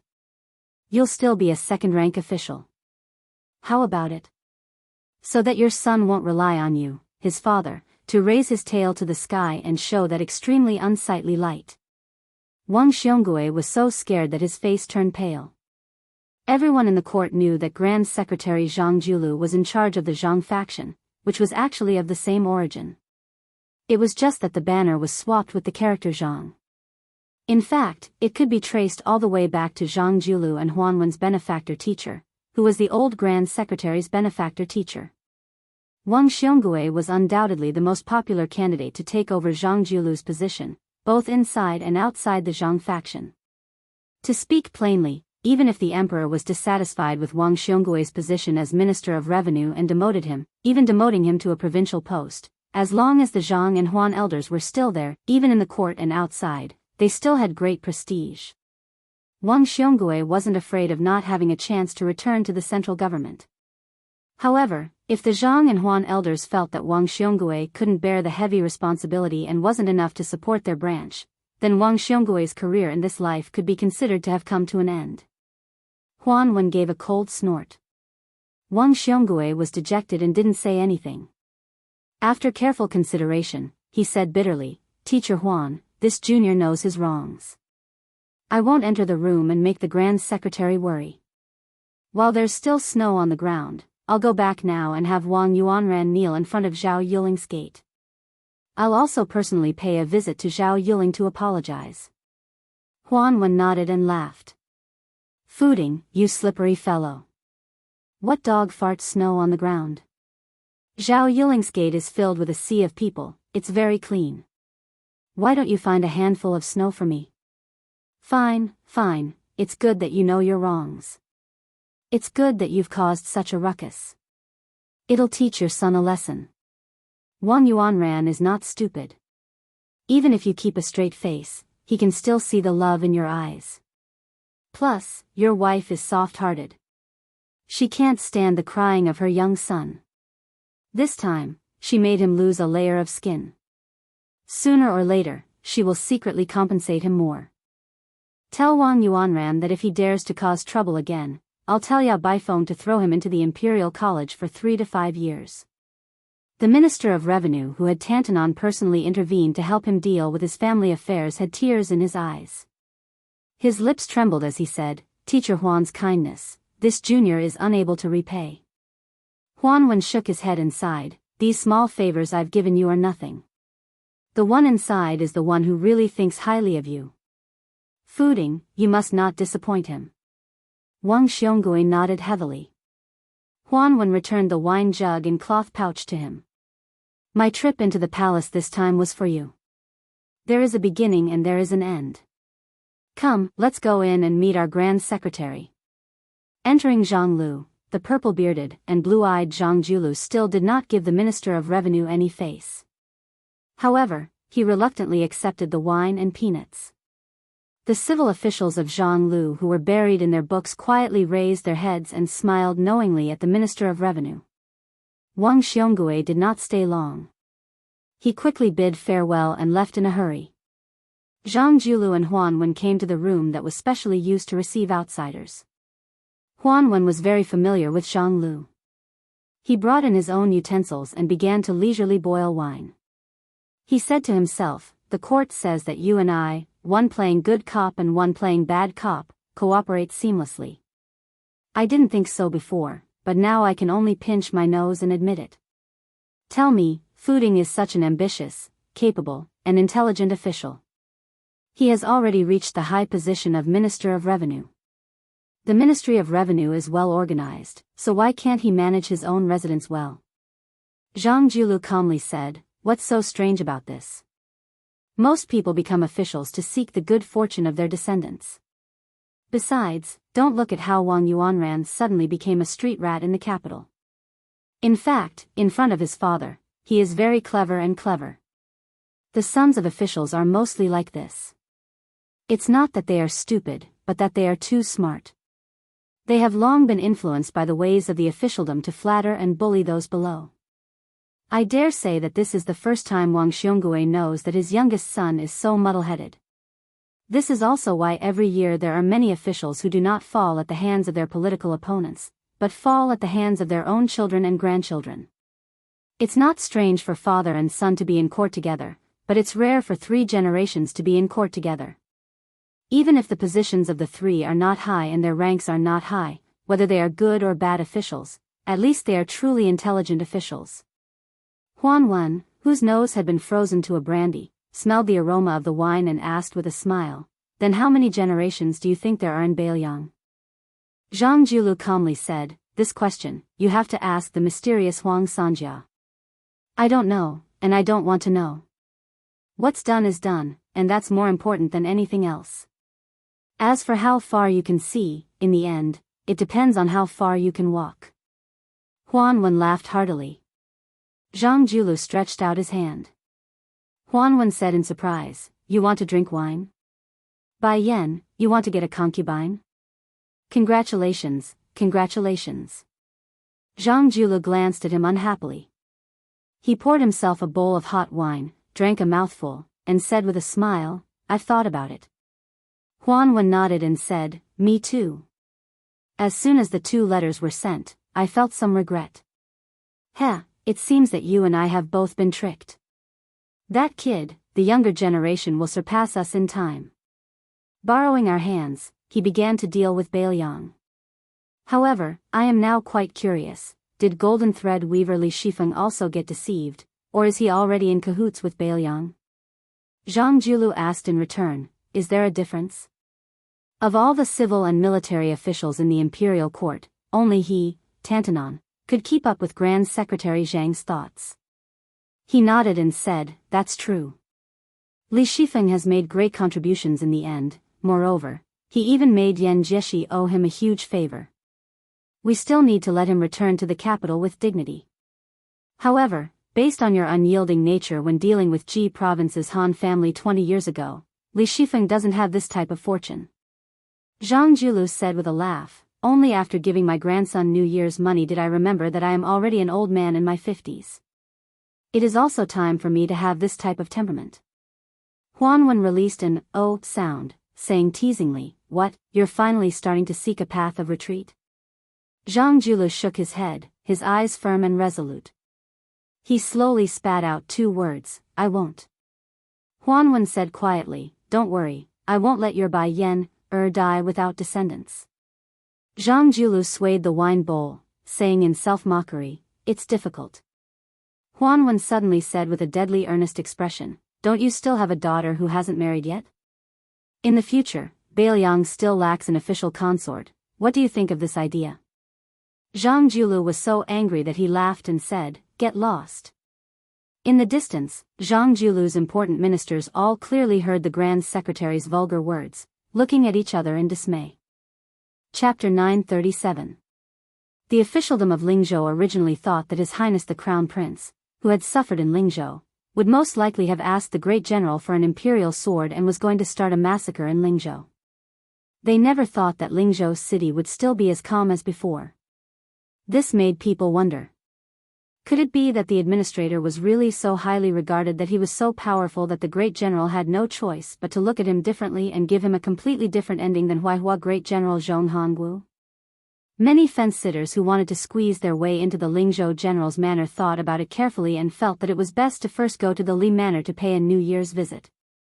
Adding on the fact that the housekeeper of the general's manor, Sun Fulu, was famous for being unreasonable, he spread the word that the manor would not be welcoming visitors, so there were not many officials who went there to look for trouble. However, at noon on the 6th day of the first month, when Huangnam County Governor Song Yan moved his family into Lingzhou City, he did not stay in the administrator's manor of his teacher, Li Gongda. Instead, he moved into the general's manor. This made many people confused. However, when His Royal Highness moved into the official residence, he did not show his face, because he dragged Su Beiji to the west of the city to drink. The coachman was changed from Su Yanbing to Han Laoshan, who was from the same sect and was also the deputy general of Lingzhou. Other than the pair of persimmons and oranges, there was also Pei Nanwei, who had taken off her snow-swept fox fur coat and changed into plain clothes. However, she still kept her loose mink hat. Then there was Wang Lting and his close friend from the same hometown, Sun Yin.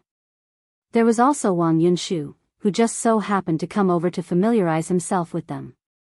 Among the 5 young masters of similar ages, other than Sun Yin, who looked ordinary and old-fashioned, the 4 of them were rather eye-catching when gathered together. Luckily, they were drinking at the bottom of the city, so they were not recognized by the sharp-eyed people. When they were drinking, Wang Yunshu and Wang Lting were both figures of the 4 kings of Huangnan and knew each other very well. Moreover, the 2 of them were also one of the 4 tyrants of Lingzhou back in the day, so they did not seem to be unfamiliar with each other. Only Sun Yin, who was temporarily working as a shabby private tutor in the Wang family of Zijin, did not seem to fit in. Even though Su Beiji took the initiative to talk to him a few times, Sun Yin could only be considered to be able to respond appropriately. However, he was never able to take advantage of the opportunity to expand the topic. It was as if he was born to not be the center of attention at the same table. Su Fengnian naturally compared Sun Yin to Qin Shiliang, who had a similar background, and was somewhat disappointed. Whether it was in front of him or Su Shao, Qin Shiliang had never shown the slightest bit of stage fright. Su Fengnian was now in urgent need of scholars and scholars that could be used immediately. People like Su Beiji could be casually tossed into any county and he would be able to flourish on his own. There was no need for him to worry about him at all. If not for this, Su Fengnian was not a deity. How would he be able to take care of everything? Wang Lting, who had good observation skills, had secretly stepped on Sun Yin's feet a few times under the table. The stubborn Sun Yin was still as stubborn as before. The aroma of the big pot of dog stew on the table filled the air. They had also drunk more than 10 caddies of green ant wine. It was about time to pay the bill and leave. Wang Lting lamented in his heart. This clan head of the Wang clan of purple gold knew very well how the first impression was. It was incomparably important. There were so many so-called talented people in the world who did not get the chance to meet them. In fact, most of them were idiots who did not know how to find the right opportunity to recommend themselves. It was not as if a man had talent, it was not as obvious as a woman who was pregnant at first glance. It was no wonder that others could not tell the difference between good and bad. However, the problem was that Wang Lting was more certain than anyone else that Sun Yin was not a pedantic scholar who only knew how to read books. This was what made him feel so regretful. Although he, Wang Lting, was the new favorite of His Royal Highness, he could not be so foolish as to tell His Royal Highness that Sun Yin's talent was extraordinary. It was His Royal Highness who could not recognize a fine steed, not His Royal Highness. If Wang Lting was really so impetuous, he would not be able to sit firmly on the seat of the clan head of the Wang clan of purple gold. The seat was also stained with the blood of many of his clansmen. Don't judge Wang Lting by his scholarly and elegant demeanor. With one hand, he lured the bandits into having evil thoughts at the sight of wealth.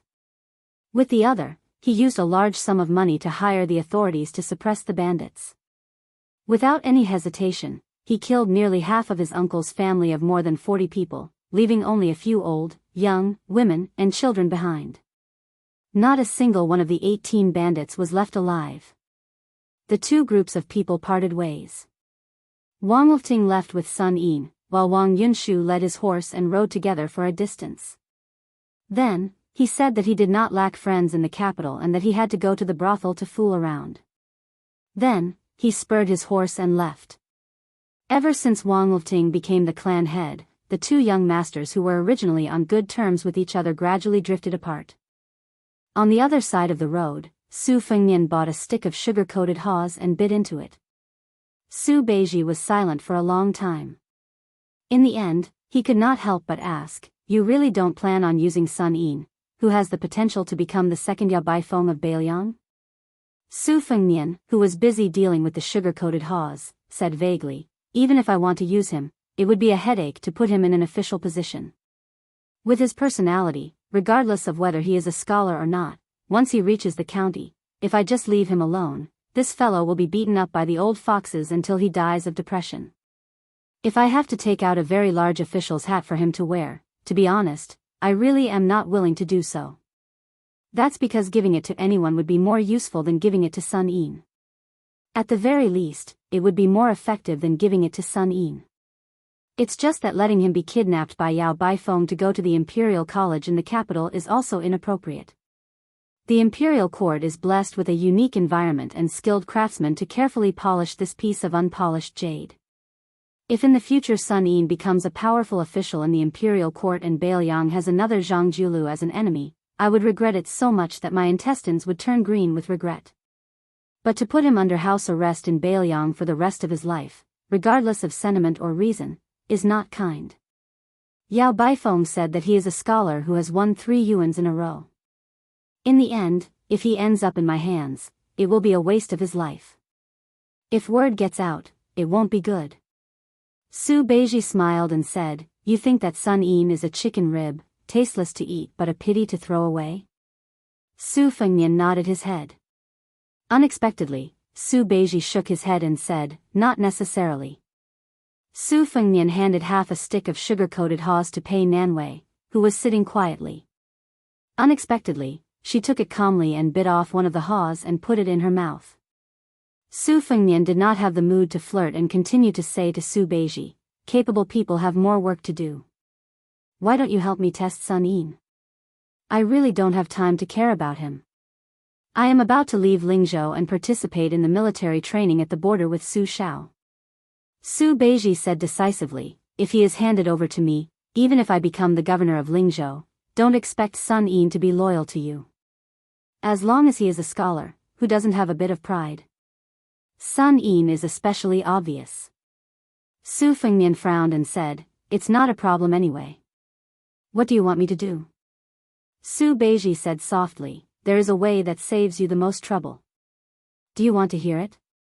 Su Fengnian rolled his eyes and said, Don't talk nonsense. Su Beiji said calmly, If you can't use him, then kill him. Kill him secretly.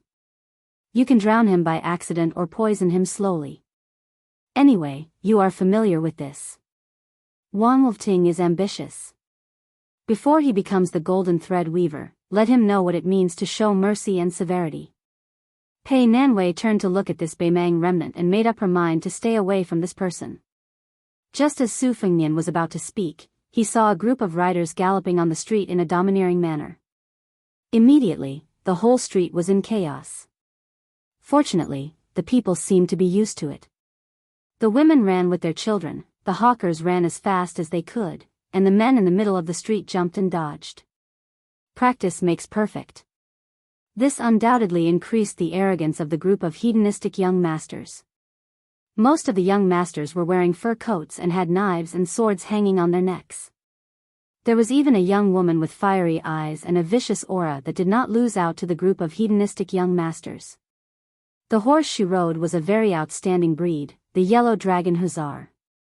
It was not much inferior to the Western region's Fergana horses that were hard to buy with money. Among the group of horses, she and the leader, the white-hoofed Shadow, were the most expensive and eye-catching. Su Fengnian looked on coldly from the side with a calm expression. The white-hoofed Shadow only glanced at Su Fengnian from the side of the street and then passed by. Unexpectedly, the young mistress of the Yellow Dragon Hussar had sharp eyes. At first, she only saw the 2 handsome young men's appearance, and then she saw the woman beside them coincidentally raising her head and revealing her appearance. She deftly lashed out with her whip and knocked off the beautiful woman's mink hat.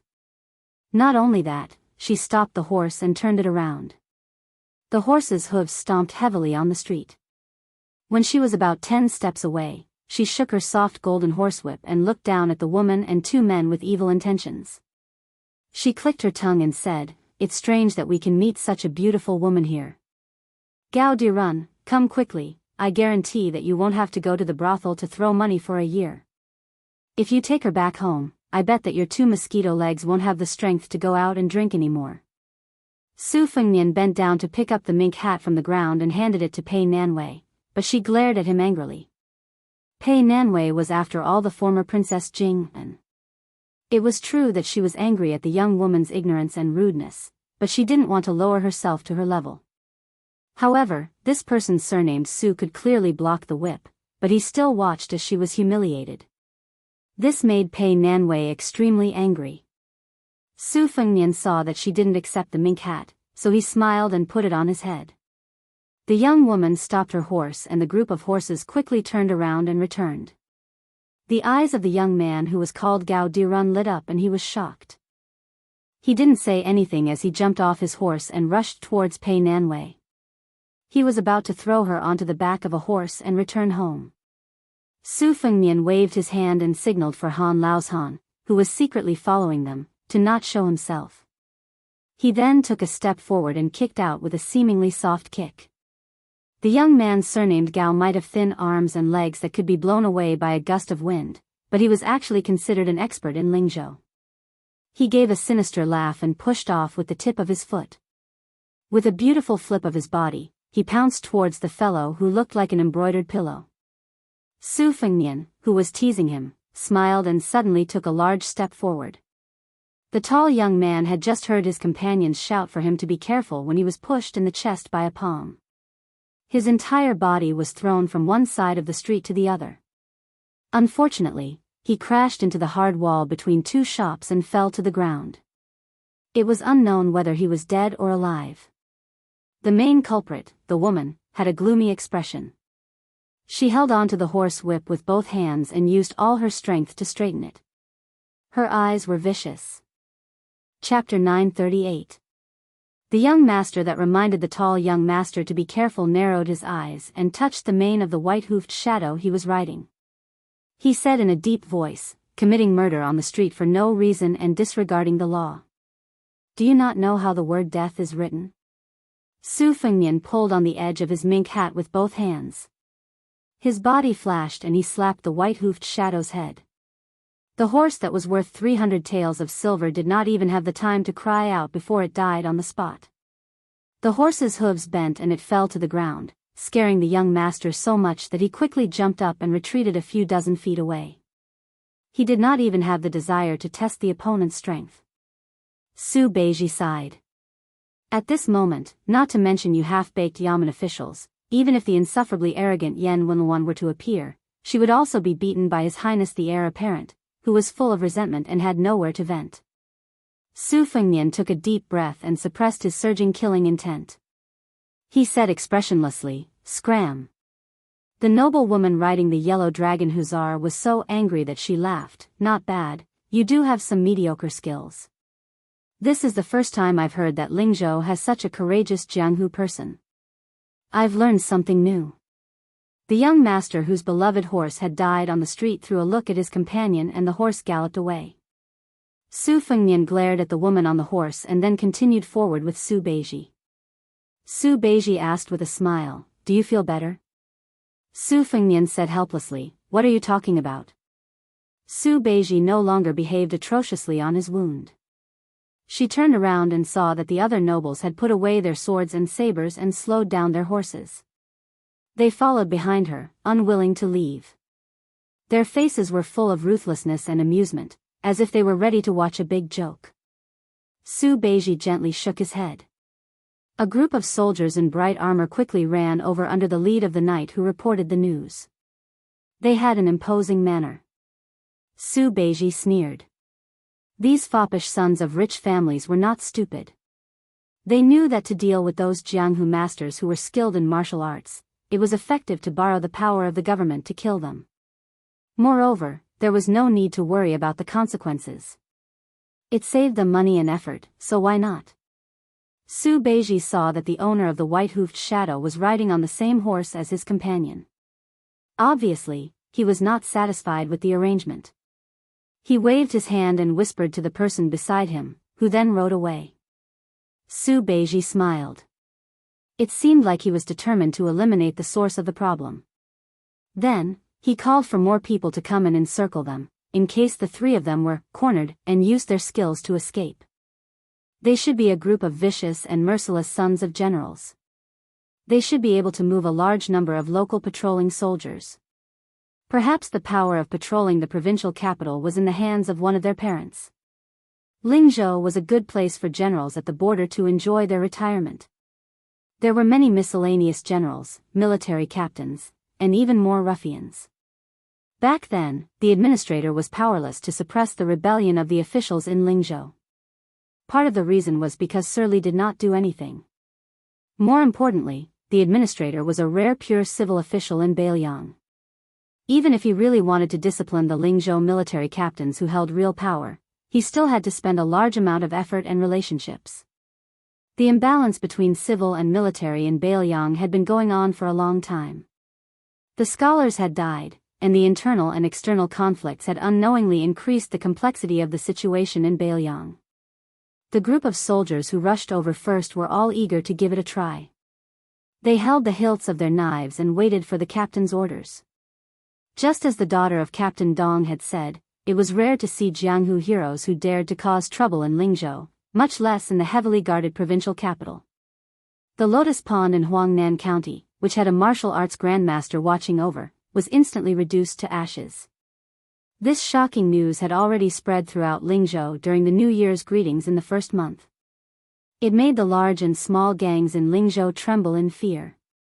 This year, the silver that they gave to the officials had all been increased by a few times.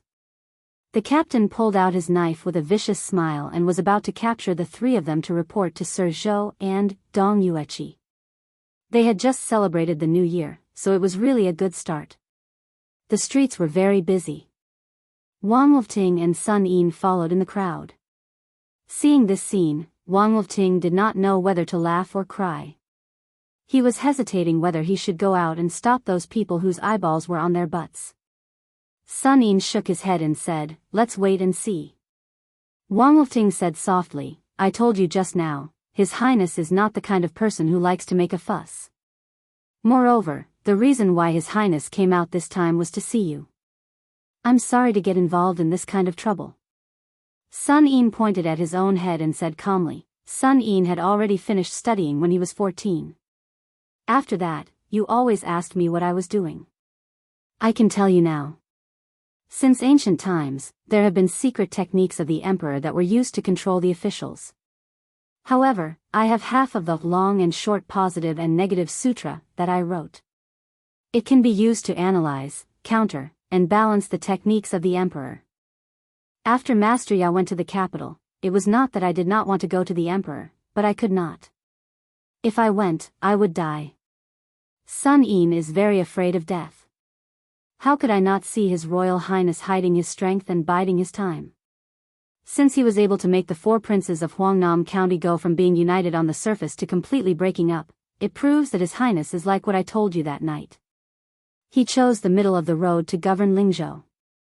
However, what Sun Yin wanted, even if it was a hereditary position of His Royal Highness, he still could not give it. Sun Yin, rather than selling what you have learned against your will, it is better not to sell it. Wang Wolfting said regretfully, "Can't you learn to compromise?" Sun Yin sneered, "Then what is the difference between you and Administrator Li Gongda?" Wang Wolfting hurriedly shut her mouth and obediently watched the commotion in the distance. She was afraid that this fellow beside her would say something disgraceful. Biyao was poor. Perhaps it was because there were not many broken pots left. Those who were barefooted were never afraid of those who were wearing shoes. Since ancient times, the people were valiant. They were used to fighting. It was only after Su Zhao's arrival that they became more restrained. However, the competitive blood that flowed in their bones did not fade away. At this moment, there was a rare fight between a commoner and an official. Many men were cheering and making a ruckus.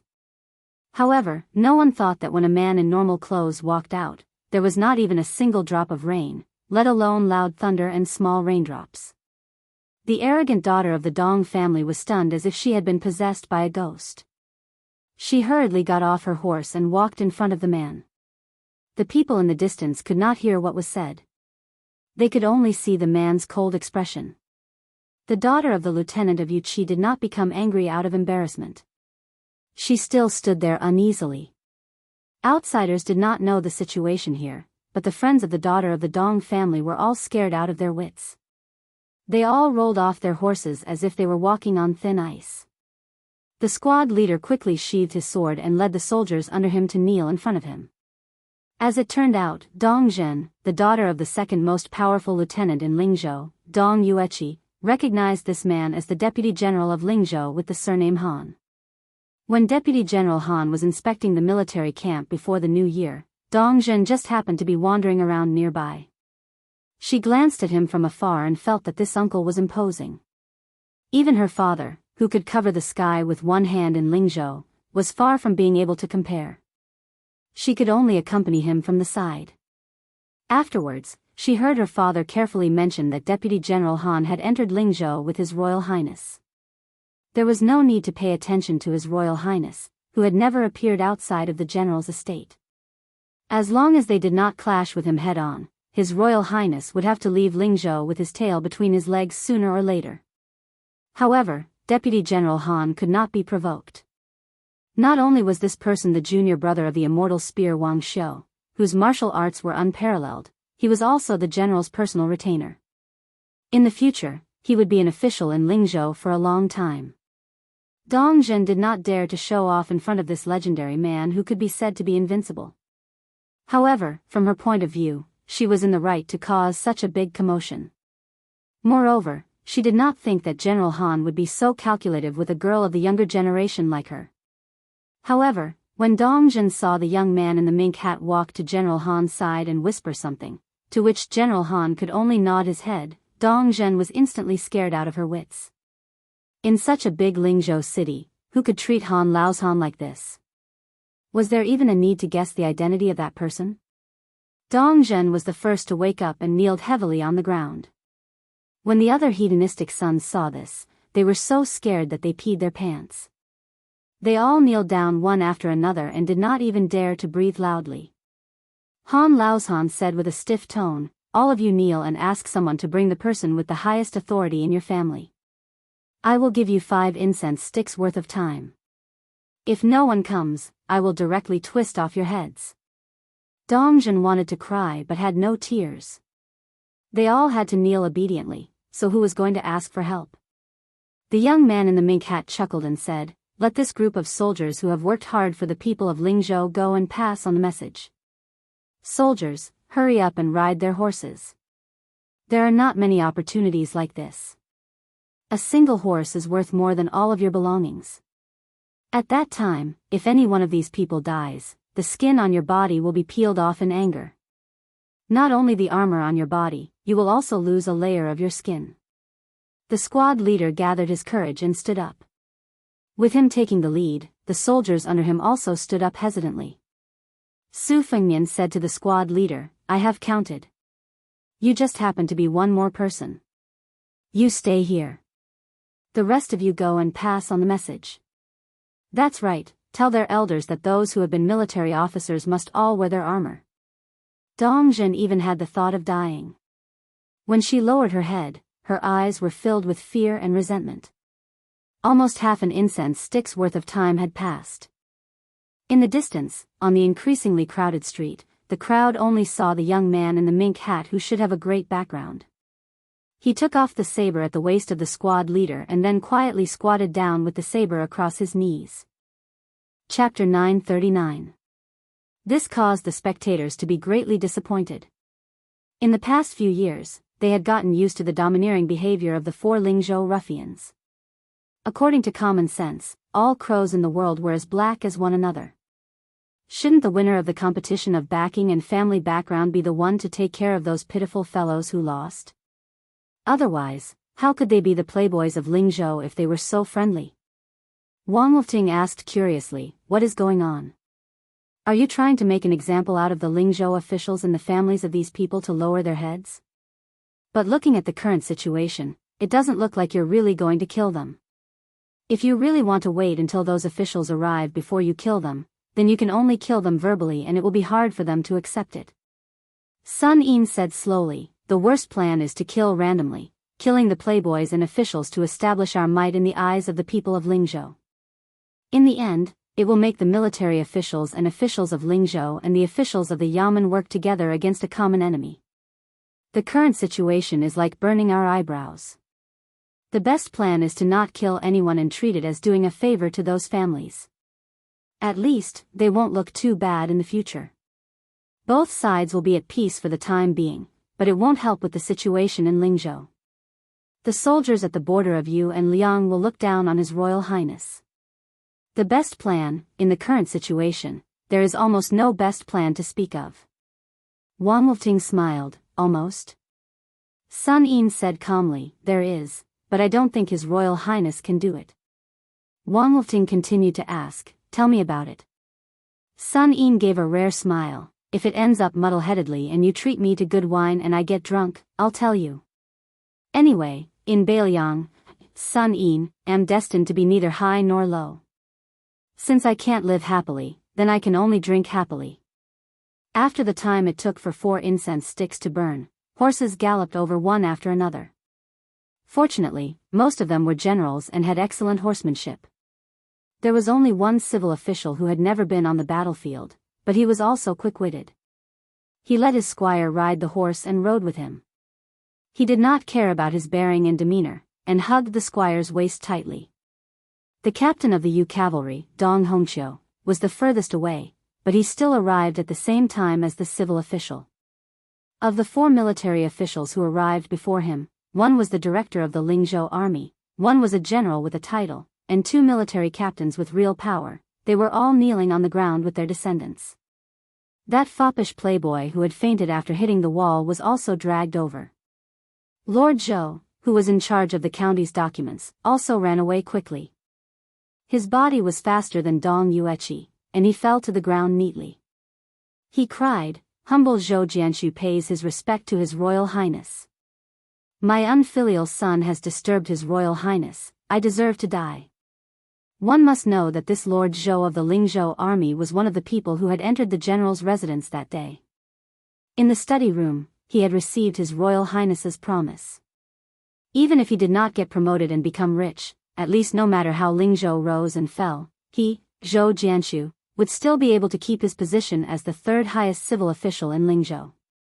Young Master Zhou riding the white-hoofed shadow was the unfilial son that Lord Zhou had mentioned. Even Zhou Zhizhong, who had Commander Yan Wenluan as his back, had obediently knelt down. The director of the army and the military captains all felt a little better. Only Dong Yueqi remained standing. He cupped his fists and said in a deep voice, humble General Dong Hongqiu pays his respect to His Royal Highness. He was standing, but His Royal Highness was still squatting. Zhou Zhizhong saw this scene from the corner of his eyes.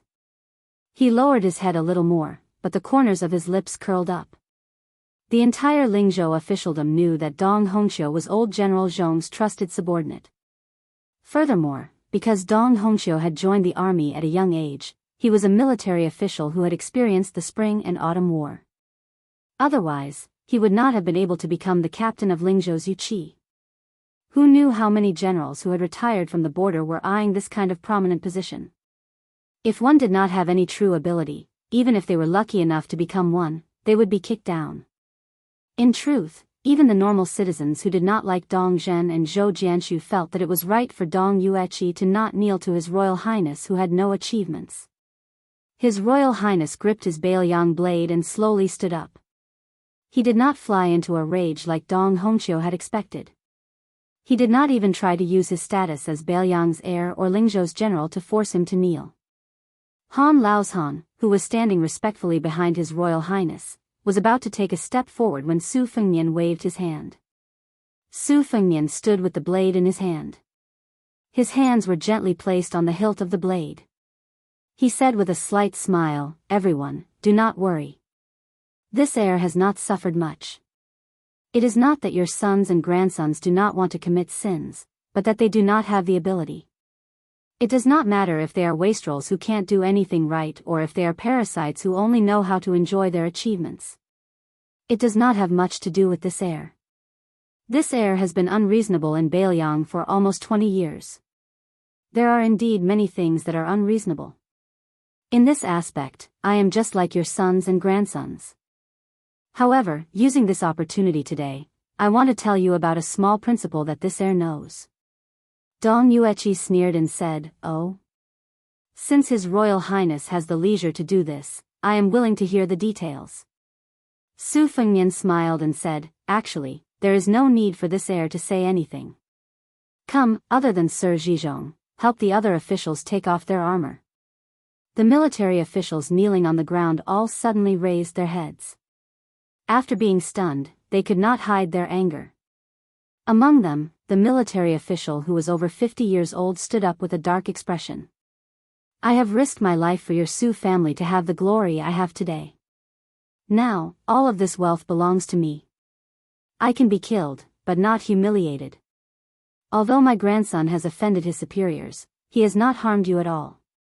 Even if you are the eldest son of the great general and His Royal Highness of our Biyao, my grandson's life is not good. He lost to you, a young man who could immediately become a general of Lingzhou. If you, Su Fengnian, want to beat him, I will accept it. However, if you want to humiliate me, there is no way. I have lived for so long. I don't believe that you would dare to kill all of these people on the streets. If that is the case, then I was blind to work for your Su family in the past." After the surplus general and the two captains looked at each other, they gritted their teeth and stood up. The group of commoners who could only see the general situation from afar had already begun to cheer loudly. There were people who said that the men of Lingzhou were good. There were also people who whispered to each other that these officials were not good at being officials, but their temperaments were to their liking. Pei Nanwei looked at the back of that figure. She couldn't help but recall the soul-stirring scene she had witnessed all those years ago in the reed marsh outside Xiangfan City. She, who should have been rejoicing in other people's misfortune, was a bit dispirited. Su Fengnian did not use his blade. He only tilted his head slightly. Han Laozhan, who was already filled with killing intent, rushed out and kicked the unyielding Dong Yueqi forward. Han Laozhan then elbowed him in the back. Dong Hongxiu's 170 to 80 catty burly body was forcefully smashed onto the street, causing dust to fly everywhere. Dong Yueqi, who even the administrator in Lingzhou could not order around, was now lying on the ground. He struggled to get up, but Han Laozhan, who had already deliberately restrained his strength, stepped on his back. He had completely become a dead dog covered in dust. All of the commoners were terrified. Zhou Jianshu's throat moved as he swallowed a mouthful of saliva. Dong Zhen and Zhou Jianshu's group were so shocked that their faces lost all color. Even the old soldier of Lingzhou, who had not heard the horn of the battlefield for a long time and had not seen the smoke of the battlefield for a long time, began to tremble. Su Fengnian raised his Biyao blade and pointed at the corporal whose legs were trembling. "Go, take off all of Sir Dong's clothes. Take it off, one after the other." Su Fengnian gloomily added, "I'm rarely reasonable. Don't be ungrateful when you're enjoying it." Dong Yueqi let out a tragic roar.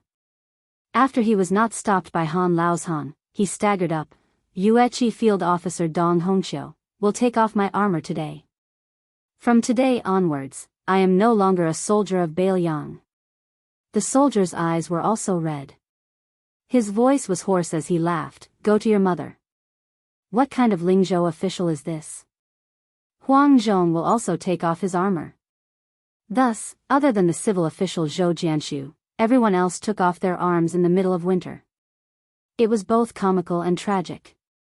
Back then, for General Su Shao, he put on his armor and fought to the death. Now, because of His Royal Highness, he took off his armor. The commoners did not know who was the leader, but they became more and more furious. If it was not for the normal soldiers blocking their path, they would have charged forward like a swarm of bees. That damned His Royal Highness just stood there coldly and did not move at all. Wang Wolfting, who was mixed in the crowd, turned his head and asked with trembling lips, "Sun Yin, what should we do?" Sun Yin narrowed his eyes and stared at that person of the same age without saying a word. Dong Zhen threw away her horse whip and stood beside her father. She covered her mouth as tears streamed down her face. Sir Zhizhong was also forcefully helped up by his unfilial son. Su Fengnian's eyes were cold as he said calmly, Dong Hongqiu, currently a grade 4 U cavalry captain in Lingzhou. 26 years ago, he joined Su Zhao's army and followed Chu Lushan to open Shu. He was the first to reach the top of Chunshan Pass. In this battle, he was stabbed 4 times.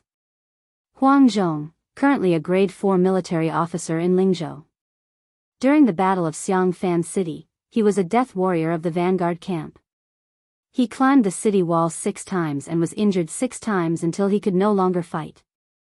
Of the 800 death warriors of the vanguard camp, only 19 survived after the battle. Hong Yuan, together with his brothers Honghe and Hongshan, were the first crossbowmen in Liangzhou. Together, they cut off 21 heads of Beimang scouts. His brothers died one after another. Hong Yuan was heavily injured and could not even hold a teacup in his right hand. He had no choice but to retreat from the border. Su Shao personally gave him the title of General Weiyuan and promised that his eldest son could become an official when he was 20 years old. His Royal Highness did not even look at the other 2 fellows who relied on their father's contributions or silver to become captains. His Royal Highness held the Baoyang knife and turned to leave. He only left behind one sentence. Those who stand beside these 3, go and count the scars on your ancestors and fathers. Chapter 940. Although the west side of Lingzhou was not as wealthy as the north side, there were many crouching tigers and hidden dragons. Most of the officials lived here. The inside story of the disturbance quickly spread throughout the taverns. Wang Wolfting and Sun Yin chose a restaurant that specialized in Jiannan spring stew. They sat on the 2nd floor near the railing and ordered the famous Camel's Peak stew that shook Baoyang. The clamor downstairs could not be separated from the farce on Wenquan Street. At first, they were cursing His Royal Highness's unscrupulous actions and humiliating Dong Yueqi, Huang Bing, Cao Cao, and the valiant bravery General Hong Yuan. Not only did he use his status as Lingzhou's general to force them to kneel, he also wanted them to bare their upper bodies. This made the 3 so angry that they did not hesitate to take off their armors to express their intentions. They were determined to leave Baoyang and no longer work for the Su family.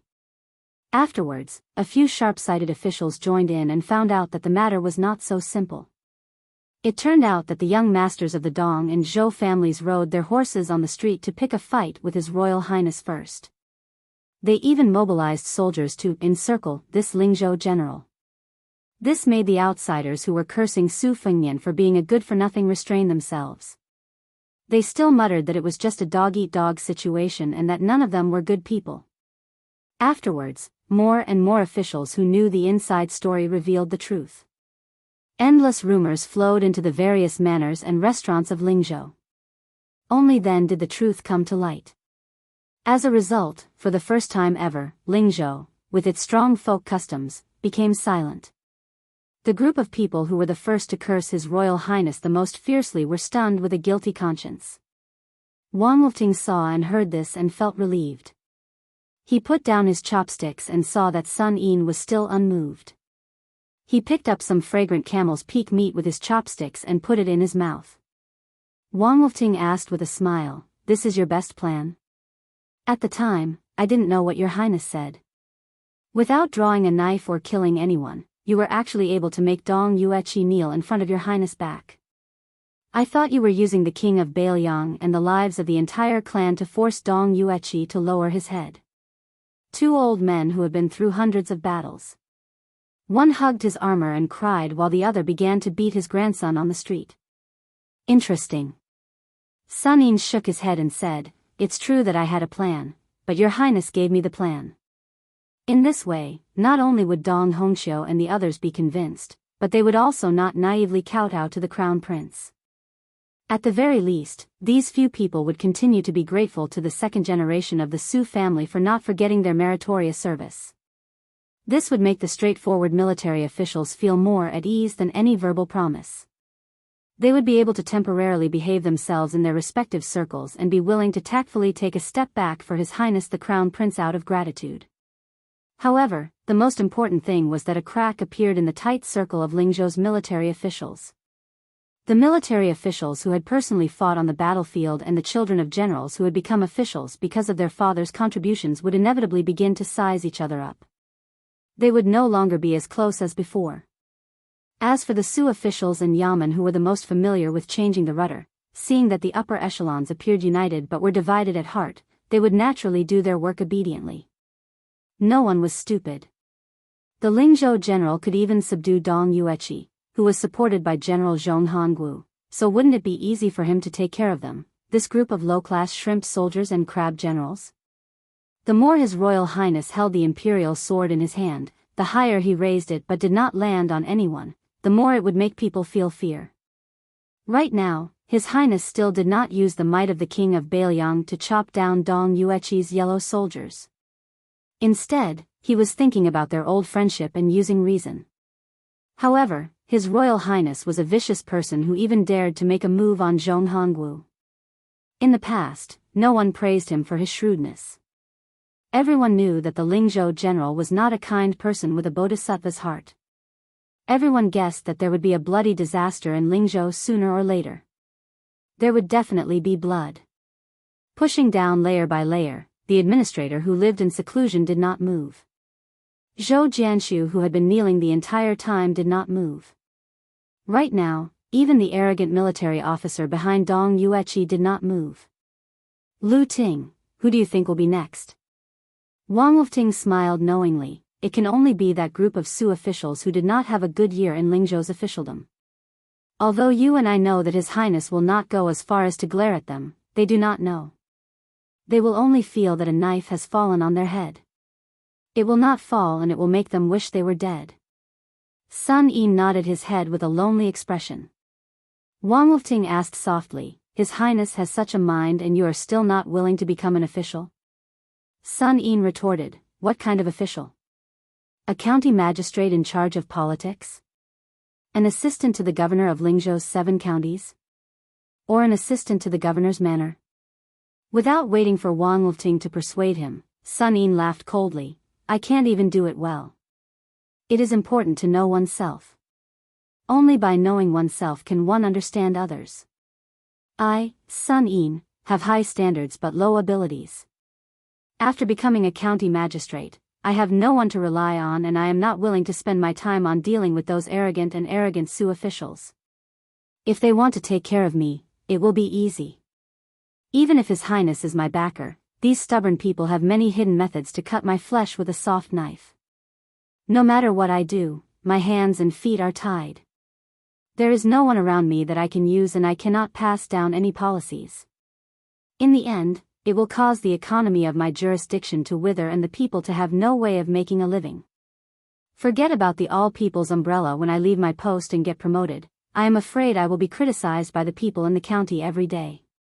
Could it be that when I, Sun Yin, become a county magistrate, I have to ask His Royal Highness to give me a large group of capable Su officials?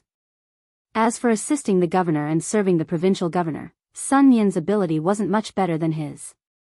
Perhaps His Highness is a wise ruler who is sentimental and worthy of you, Wang Lufting, submitting to him, worthy of Dong Yueqi and the others to change their impression of him, worthy of the 300,000 steel cavalry at the border to die for him.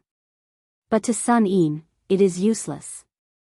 Wang Lufting was slightly dejected. This was like the love between a man and a woman. There was a woman who was clearly very good, but he just did not like her. The two of them left the restaurant that was still bustling with noise and excitement. Compared to the past in Lingzhou City, it was obvious that there were many more elegant scholars who spoke with foreign accents. Wang Lufting's heart was heavy as he walked into a secluded alley. Sun Yin did not like extravagance, so Wang Lufting found him a clean house that was hidden in this alley. The somewhat tipsy Sun Yin said self-mockingly, Sun Yin's skills of learning and writing are unconventional, surpassing the ancients. It is a pity that the dragon-slaying skills that people ridiculed in the ancient books are indeed useless in Biyao. Lufting, you don't have to persuade me anymore. If you reject His Highness' invitation and become a private tutor in Zijin's Wang family, His Highness will be indebted to you and see you in a new light. Just treat it as Sun Yin's debt to Zijin for all these years. Wang Wolfting gritted his teeth and said, Sun Yin, with your talent and knowledge, how can you be a private tutor for the rest of your life? In the history books, it is natural that Wang Wolfting is missing, but it is absolutely impossible that you, Sun Yin, are missing. Wait until I finish weaving gold thread, I will send you there even if I have to die. Without waiting for Wang Wolfting to finish, Sun Yin angrily said, Shut up. This residential area was crisscrossed with alleys. But at night, it was deserted and quiet. A cough from a dark corner was particularly ear-piercing. Wang Wolfting felt as if he was struck by lightning and his face turned pale. Sun Yin sighed. They stopped in their tracks and saw a young master wearing a mink felt hat walk out of the shadows and greet them with a smile. Wang Wolfting slowly knelt down and shut his mouth. He had just obtained riches and honor and was about to be toppled again. The affairs of the world were truly unpredictable. Su Fengnian smiled and said, If you, Wang Wolfting, didn't have such feelings and only knew how to curry favor in the bureaucracy, you would be the next Yan Jieshi Jin Lanting. I really wouldn't feel at ease putting you in such an important position in the weaving bureau. Get up. Chapter 941. Sun Yin helped Wang Wolfting up and said calmly, Sun Yin, His Highness is speaking from the bottom of his heart. In the future, don't worry about your golden thread weaving, don't feel guilty towards me. Now that things have come to this, Sun Yin will also speak from the bottom of his heart. After meeting His Highness, my life has already been thrown on the chopping block. I might not be able to keep it. If nothing goes wrong, I will most likely die quietly. Only with Sun Yin's death can you, Wang Wolfting, Biyao, and the imperial court have an explanation. Back then, when you kidnapped me to Lingzhou and asked me why it was like I was going to die so generously, this is the reason. Su Fengnian looked at Sun Yin. I can give my dragon-slaying skills a chance to be used, but I can't guarantee that it will be 10 or 20 years, or that it won't be successful in the end. However, for you, Sun Yin, at least there is a glimmer of hope. Do you want to make a big deal with me? Unlike Wang Wolfting, who looked like he had lost his parents, Sun Yin remained calm and said with a smile, If it was before today, Sun Yin wouldn't believe it even if he was beaten to death. However, at this time and place, I am willing to listen to His Highness' opinion. If Sun Yin feels that there is profit to be made, then this deal is done. In any case, Sun Yin only has one life. He has a stomach full of knowledge that is inappropriate for the times, so he won't lose much. Su Fengnian, who appeared alone, turned around and left. Sun Yin slowly followed. Wang Wolfting, whose limbs were weak, could only lean against the wall and gasp for breath. Wang Wolfting, who stood in the same place originally, thought that Sun Yin's life and death were uncertain. The best scenario would be him coming back alive. He didn't expect Sun Yin to return with a smile in just the time it takes for a stick of incense to burn. His eyes were bright and full of spirit. Sun Yin held the young master of the Wang family of Zijin's hand and said with a smile, Wolfting, this is the last time we will see each other in this life. Wang Wolfting said in surprise, His Highness still wants you to die. Sun Yin shook his head and smiled. Bad plan. Wang Wolfting heaved a sigh of relief. Could it be that he wants you to be his trusted aide? In the future, I'll give advice and suggestions to His Highness. Sun Yin still shook his head. Medium strategy. Wang Wolfting, who had already tasted the bitterness of speaking too much, had an uncertain expression on his face. Sun Yin, who knew what he was thinking, still laughed and said, It's still the best plan. Her Highness once again gave Sun Yin a pleasant surprise. Lu Ting, don't think too much about it. You won't be able to figure it out even if you break your head. If not for this, how could you deceive Zhang Julu, these old foxes? Wang Wolfting gripped Sun Yin with all his strength and said with a laugh, I'm not going to make a fuss over nothing, as long as you're living well. Wang Wolfting will be waiting quietly in Biyao for you to go to the capital and win 3 prizes in a row. At that time, who in the world won't know you? Sun Yin said in a low voice, Earlier, I was watching the fire burning across the river and had nothing to do. In my mind, I have a set of 6 strategies to deal with the situation in Biyao. Come, let's go back to our residence. Sun Yin will write it out for you. With this, you'll have the right to be a golden thread weaver. After that, there are also some rough drafts regarding the trend of the imperial court. I'll write them all for you. When the time comes, you can polish them a little. In the future, you might be able to become the provincial governor of Lingzhou. Tomorrow, I'll be returning to Huangnam County. You have to stay in the provincial capital. Tonight, the two of us will have a long talk. How about it? Wang Wolfting said with a laugh, I'm used to sharing a bed with my wife. If I fall asleep, be careful that I don't touch you. Sun Yin laughed loudly. Wang Wolfting had never seen Sun Yin laugh so happily before. In another small alley, Su Fengnian and Su Beiji walked side by side. Pei Nanwei followed behind them. Su Beiji said slowly, according to the information from the spies around the two of them, Sun Yin learned the rare dragon-slaying technique and not the dragon-riding technique. My grandfather had this idea before and told me about it in bits and pieces. However, he didn't dare to write it down. Are you really willing to let him go to the capital to be a chess piece that he might not be able to use for the rest of his life? Su Fengnian said with a smile. The Liang imperial court started with Tang Tusu, the great scholar of the Hall of Illustrious Persons, to the old Grand Secretary Lu Yangho, and then to the current Grand Secretary Zhang Julu. No matter how the methods of governing the imperial court changed, regardless of whether it was the Lu faction or the Zhang faction, the core and will hidden in the depths were actually of the same origin. For example, in the past, the Han family in Jizhou and the number one person in the cabinet, Lu Yangho, were entangled in gratitude and grudges. The old Grand Secretary couldn't take down the Han family. After the mantle was passed on to Zhang Julu, he took the opportunity to borrow the emperor's knife to kill people, implicating 9 generations of the Han family. In the struggle between factions in the imperial court, the most important thing is inheritance. It's not much different from the virtues of aristocratic families. On the surface, the current Minister of Revenue, Wang Xiongui, is the number one disciple of Zhang Julu. However, my Shifu said that Wang Xionggui's vision is not big, far inferior to Zhang Julu's. The Emperor and Yuan Benshi are probably happy to let Wang Xiongui take over the Zhang faction, but they definitely won't let him become the Grand Secretary. Zhang Julu and Huan Wen are also clear on this point. With Zhang Julu's personality, he's not afraid of being punished after his death. Even if his entire family is executed, he won't be soft-hearted. The Emperor's scheming is to get rid of the donkey after it has outlived its usefulness. Zhang Julu is afraid that when the time comes, his ruling strategy will be changed by the imperial court. In the beginning, my Shifu allowed Jean Lanting to go to the capital because he knew that this person was not capable of taking on such a big responsibility. He also had the thought of plotting against Zhang Julu.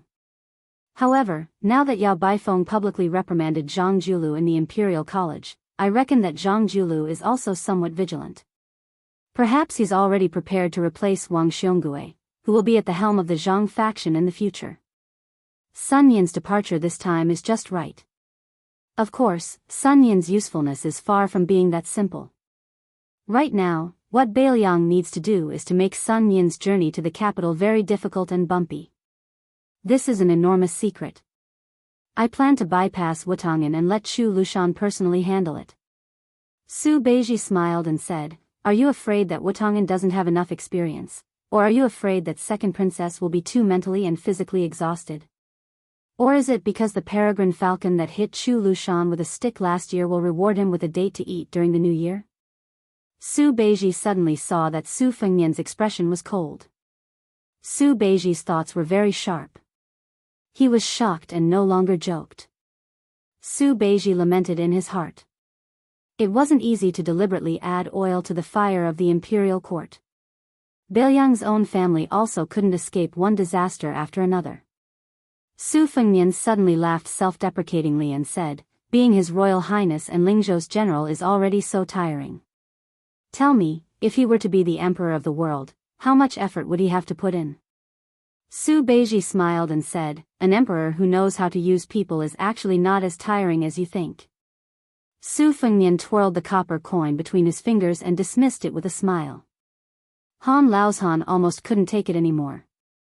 He reported softly, Your Highness, we've received news that a pair of master and servant with unknown backgrounds entered the country from Lingzhou's Hanxi County. They declared that they would meet your highness who brought the head of the 5th raccoon back to Liangzhou. Hanxi County sent out 2 groups of more than 400 soldiers, but they couldn't stop them. Your highness, this is the portrait of that pair of master and servant. Su Fengnian was confused. He took the 2 pieces of paper with the portrait. On the paper were detailed words and deeds. After he finished reading, he passed them to Su Beiji and smiled. This brother is very arrogant. In the middle of winter, he's holding a fan of peach blossoms and beauties. He said that he's going to draw all the rouge on the 20 women on both sides of the book. He's really romantic. Ju Zi, take a look. His looks are also the kind that can make female heroes fall in love. He's even better than you. Are you jealous? Su Beiji was puzzled and asked, when did such a person appear in Jianghu? What realm is he at? Su Fengnian said casually, he dares to strut around Beiliang so openly. Furthermore, he's pointing his spear at me, Su Fengnian. If he's not at the 1st rank, isn't he courting death? Since he mentioned the 5th raccoon, his tone is extremely arrogant. I reckon that he's referring to the mystic realm. Han Laozhan asked softly, Your Highness, Su Yanbing isn't in Lingzhou. What if I leave the provincial capital to intercept this person? Su Fengnian smiled coldly and said, You don't have to go. Just see if he has the ability to come to the provincial capital. Once he's here, then see if he has the ability to leave alive. Chapter 942. The banquet ended happily and the officials stood up to leave. Su Fengnian and the newly appointed provincial governor did not move, so the Lingzhou governor, Song Yan, had no choice but to take up the responsibility of sending off the guests. When he walked around the magnificent screen wall and returned to the main hall of the official residence, he saw His Royal Highness and the provincial governor walking over together. Song Yan quickly went up to greet him. Su Fengnian said with a gentle smile, Song Biyao will probably have to stay here for half a day. Your official residence still needs some time and manpower. Go buy things and clean it up. If it was someone else, it would be fine, but Song Biyao is an important guest that I have invited to the provincial capital. I cannot neglect him at all. I hope that official Song can be more tolerant. Song Yan said in fear and trepidation, Your Highness is thinking too much. This lowly official is not boasting, but it is true that I do not care about these worldly possessions. Your Highness really does not need to worry about the residence. This lowly official is not a clean official. Over the years, I have also accumulated a substantial amount of wealth. Even if every inch of land in Lingzhou City is expensive, I can still afford to buy a residence that I like. I can take this opportunity to spend all the money that I have embezzled. In the future, if this lowly official dares to extort the people's wealth in Lingzhou, I will have to trouble Your Highness to send people to confiscate the residence. Just treat it as contributing to Lingzhou's tax collection. Su Fengnian said with a smile, I cannot say this to others. I can be honest with you, Song Yan. If other officials are corrupt and take bribes, as long as they are caught by me, even if I don't take off their official status and punish them, I will make them spit out whatever they have taken. However, you, Song Yan, can be lenient. As long as you have contributed to Lingzhou, it is not a big deal to take the money and put it in your personal pocket. I'm not the kind of person who can't tolerate sand in my eyes. I'll leave these words here today. In the future, if Su Beiji dares to use this to threaten you, you can complain to me. This prince will definitely support you. Also, the reason why I bought you a mansion is not to buy your heart. I am not that free and you will not be bought by me so easily. It is just that I have no choice. You should know the reason behind the 2 disasters in Huangnam County, Qing Rongguan and Lian Tang. If you get close to me, the general of Lingzhou, you will have a high position and a good salary, but there will also be many hidden dangers. So, remember to remind Miss Song that you can go out of the city in the future, but it is best not to be too secretive. I am afraid that the Peregrine Eagle Guard in Lingzhou City will not be able to stop some disasters if they are careless. Of course, generally speaking, Lingzhou City is already very clean. I'm just afraid of what might happen because for many things, as long as there's a what if, then everything will be gone. Song Yen clasped his hands and bowed. His tone was solemn and emotional as he said, "Since your highness loves the Song family so much, I will definitely do my best to assist the provincial governor to help your highness solve your problems and bring benefits to the people of Lingzhou." Su Fengnian nodded his head. When Song Yen raised his head, he asked with a smile, "Miss Song went to meet with her friends next door?" Song Yen was in his own territory, Huangnam County, and could still put on some airs in front of his royal highness. At this moment, he did not have any arrogance and replied respectfully, "Your highness is wise." Su Fengnian had a helpless expression as he joked, Song Bi, you have only been in Lingzhou city for a few hours and you are already willing to be my servant. Can't you have a bit of the demeanor of a famous scholar?" Song Yen had a natural expression as he smiled leisurely, "If there is a day when provincial governor is promoted again, when I successfully take over, I will definitely have to bow and bend my knees a little more." Su Fengnian gave a gratified smile, "That's right. This is the Lingzhou Bi that I want." Su Beiji also cupped his fists and said, "In the future, I will have to trouble Song Bi." Song Yen quickly returned the greeting, "Of course." After saying their goodbyes, Su Fengnian and Su Beiji continued to stroll around the residence. Su Fengnian said softly, "Right now, the Lingzhou officials are looking at you, Su Juzi, just like how they looked at me, the Lingzhou general. Maybe you are even more pitiful. After all, I am the legitimate Biyao, His Royal Highness. On the other hand, you are an untrustworthy northern barbarian. If it was not for this, I would not have helped you find so many people. Persimmon, Juzi, we are in the same boat. Luckily, I can leave immediately. If you find it difficult to move forward in Lingzhou, I won't care about you." Su Beiji suddenly said, "Actually, you can just put Sun Yin in the position of provincial governor of Lingzhou." Su Fengnian shook his head and said, "Let's not talk about first come first serve. Just based on our relationship, there is no reason for him to take your position. If you do not take the position of provincial governor of Lingzhou, it is even more impossible for you to take the position of provincial governor of Biyao. In the future, how can you become the second provincial governor of Biyao in the fastest speed? Sun Yin's current future is a win-win situation for both of us." Su Beiji said softly, "Have you heard of a saying?" Su Fengnian nodded doubtfully. Su Beiji sighed and said, "The ancients said that extreme wisdom will be hurt, deep love will not live long. In the end, you have both of them." Su Fengnian casually put his arm around Su Beiji's shoulder and laughed heartily. "The ancients also said that good people do not live long, scourges live for thousands of years. What are you afraid of?" Su Beiji smiled. Su Fengnian was surprised and said, "Juzi, this is the first time you have praised me." "No, I have to go to the firecrackers to celebrate." Su Beiji broke free from Su Fengnian's arm and said angrily, "Get lost." His Highness really did run away like a wisp of smoke. After Su Fengnian met Li Gongda on the night of the 4th day of the 1st month, he never went to the study again. He did not allow anyone to enter either.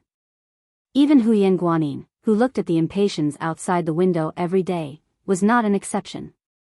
In front of Su Beiji, Su Fengnian walked out of the study alone. With a serious expression, he pushed open the door.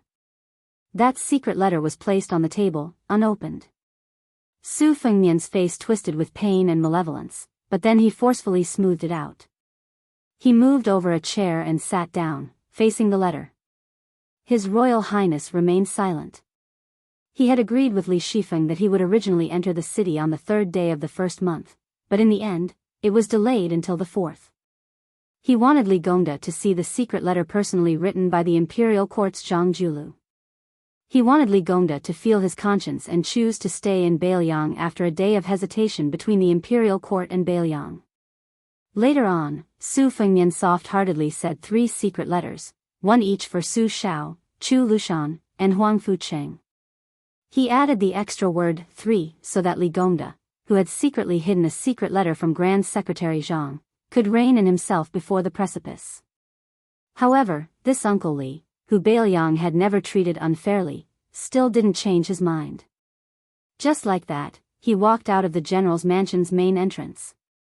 As for why Li Gongda drew legs on a snake, saying that Li Hanlin had been lured to Beiyang's southern court, creating unexpected complications, Su Fengnian was at first a bit bewildered and confused.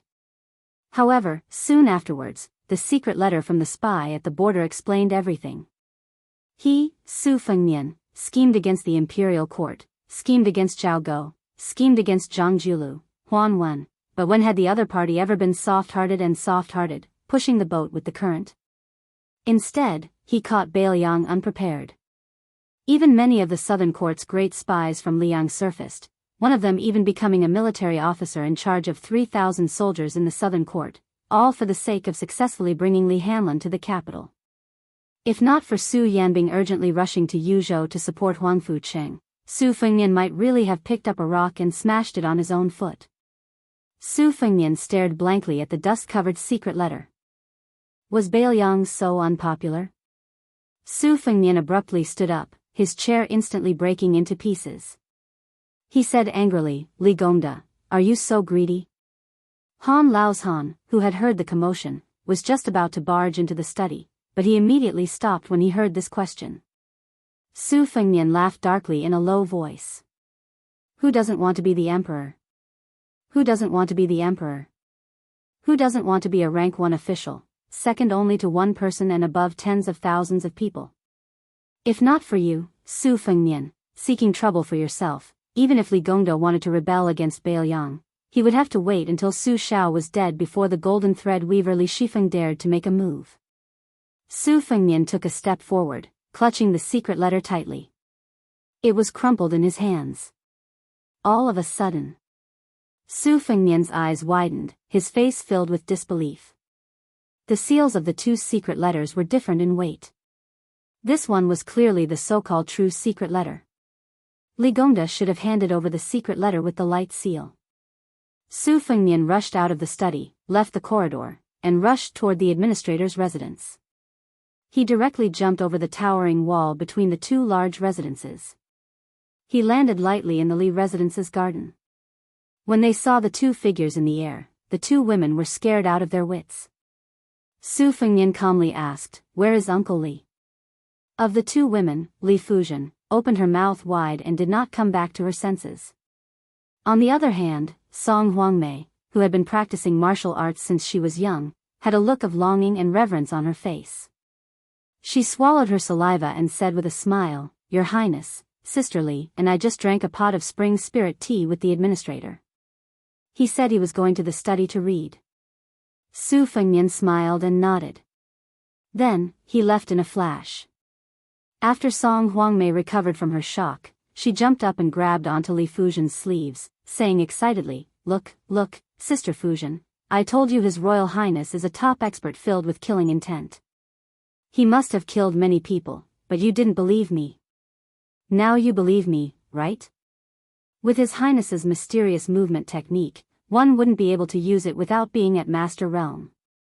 I think that the rumor that His Royal Highness personally killed the 5th raccoon of the Bing-carrying mountain is true. Before I get chased out of the general's residence, I have to go and learn from His Highness. Even if I have to serve him tea, I am willing to do so. Compared to Song Huangmei's excitement, Li Fujian lowered her eyes and was dejected. Chapter 943. Hearing the knock on the door, the administrator, who had been flipping through a book from the previous dynasty, raised his head and gently put down the book.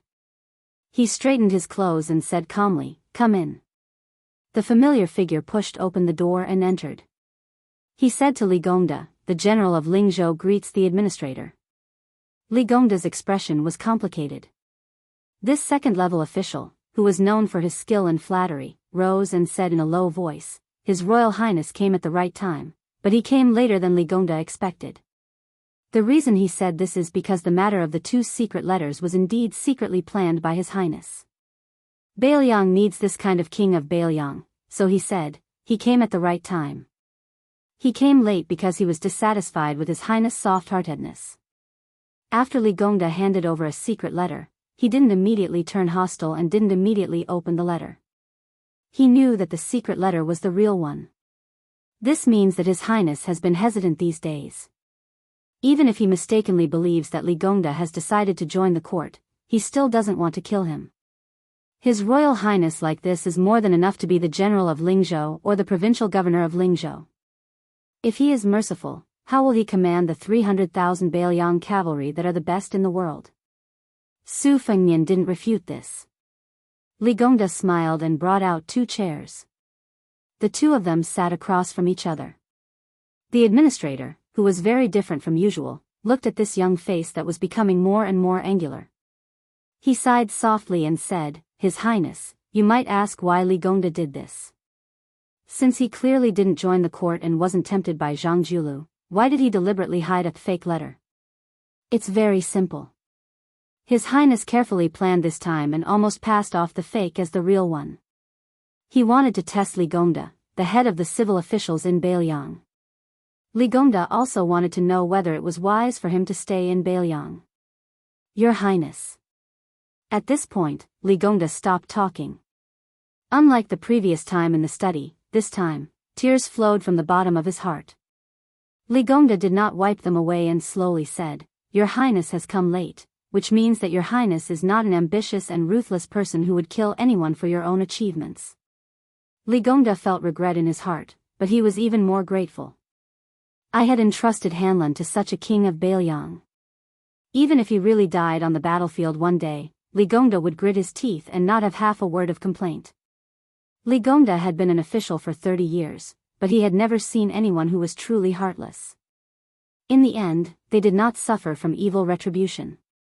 Even if they were honored before their death, it would be a disaster for their descendants. If the upper beam was not straight, the lower beam would be crooked. His Highness's methods were sinister, but he did not lose his kindness and mellow heart. He was exactly the same as the general. This was the new King Liang that Li Gongda truly wanted. To be honest, your Highness might not believe it. It was not that Li Gongda was cunning and saw through your Highness's plan at a glance. It was because Li Gongda believed that the general's son would not treat the Li family unfairly and would not let Hanlon down. That was why he never thought of going to the court to be some bullshit first-rank official.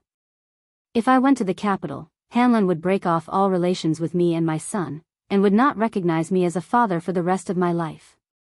His schemes were all for the good of his descendants. His son was gone, and Li Gongda was already in his 50s.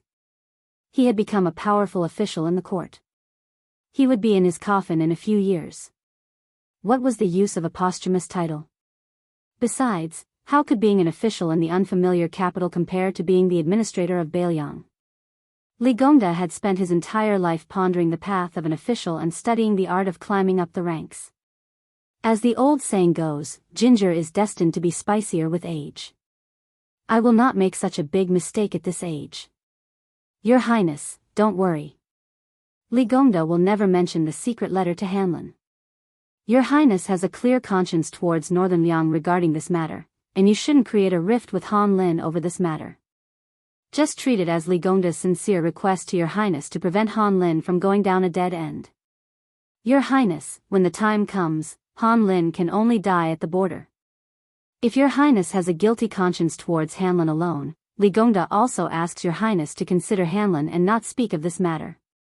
Li Gongda, who had never knelt before Su Fengnian, slowly knelt down and said in a low voice, "If your Highness does not agree, Li Gongda will resign as the administrator." Su Fengnian handed the secret letter to the administrator and said calmly, "Uncle Li, Su Fengnian promises you one thing. If I have the chance to tell my descendants my last words in the future, I promise that as long as the Su family is prosperous, regardless of whether the descendants of the Li family are loyal to the Su family, even if they commit treason, I will ensure the safety of the Li family. The Su family will not kill anyone." Li Gongda's body trembled. He lowered his head and said with a choked voice, "This old official thanks your Highness for your kindness." At the door, Li Fuzhen saw the scene of his father kneeling and screamed, "Su Fengnian! What are you doing?" Li Gongda, who was being helped up by his Royal Highness, shouted, "Zhen, don't be rude." Su Fengnian smiled, "Uncle Li, I want to apologize to you. From today onwards, Su Beiji will be the provincial governor of Lingzhou."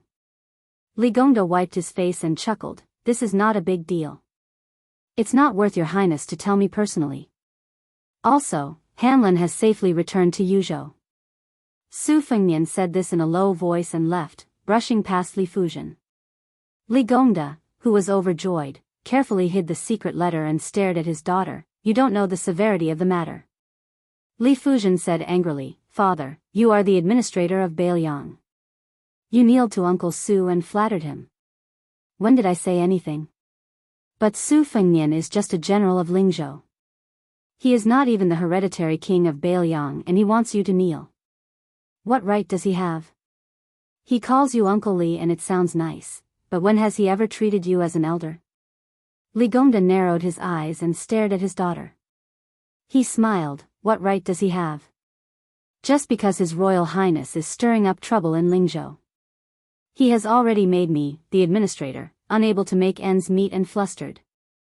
Just because he dared to take down Zhong Hongwu and the Biyao army and not pick on a soft persimmon to become a laughing stock. Just because he has lived until today.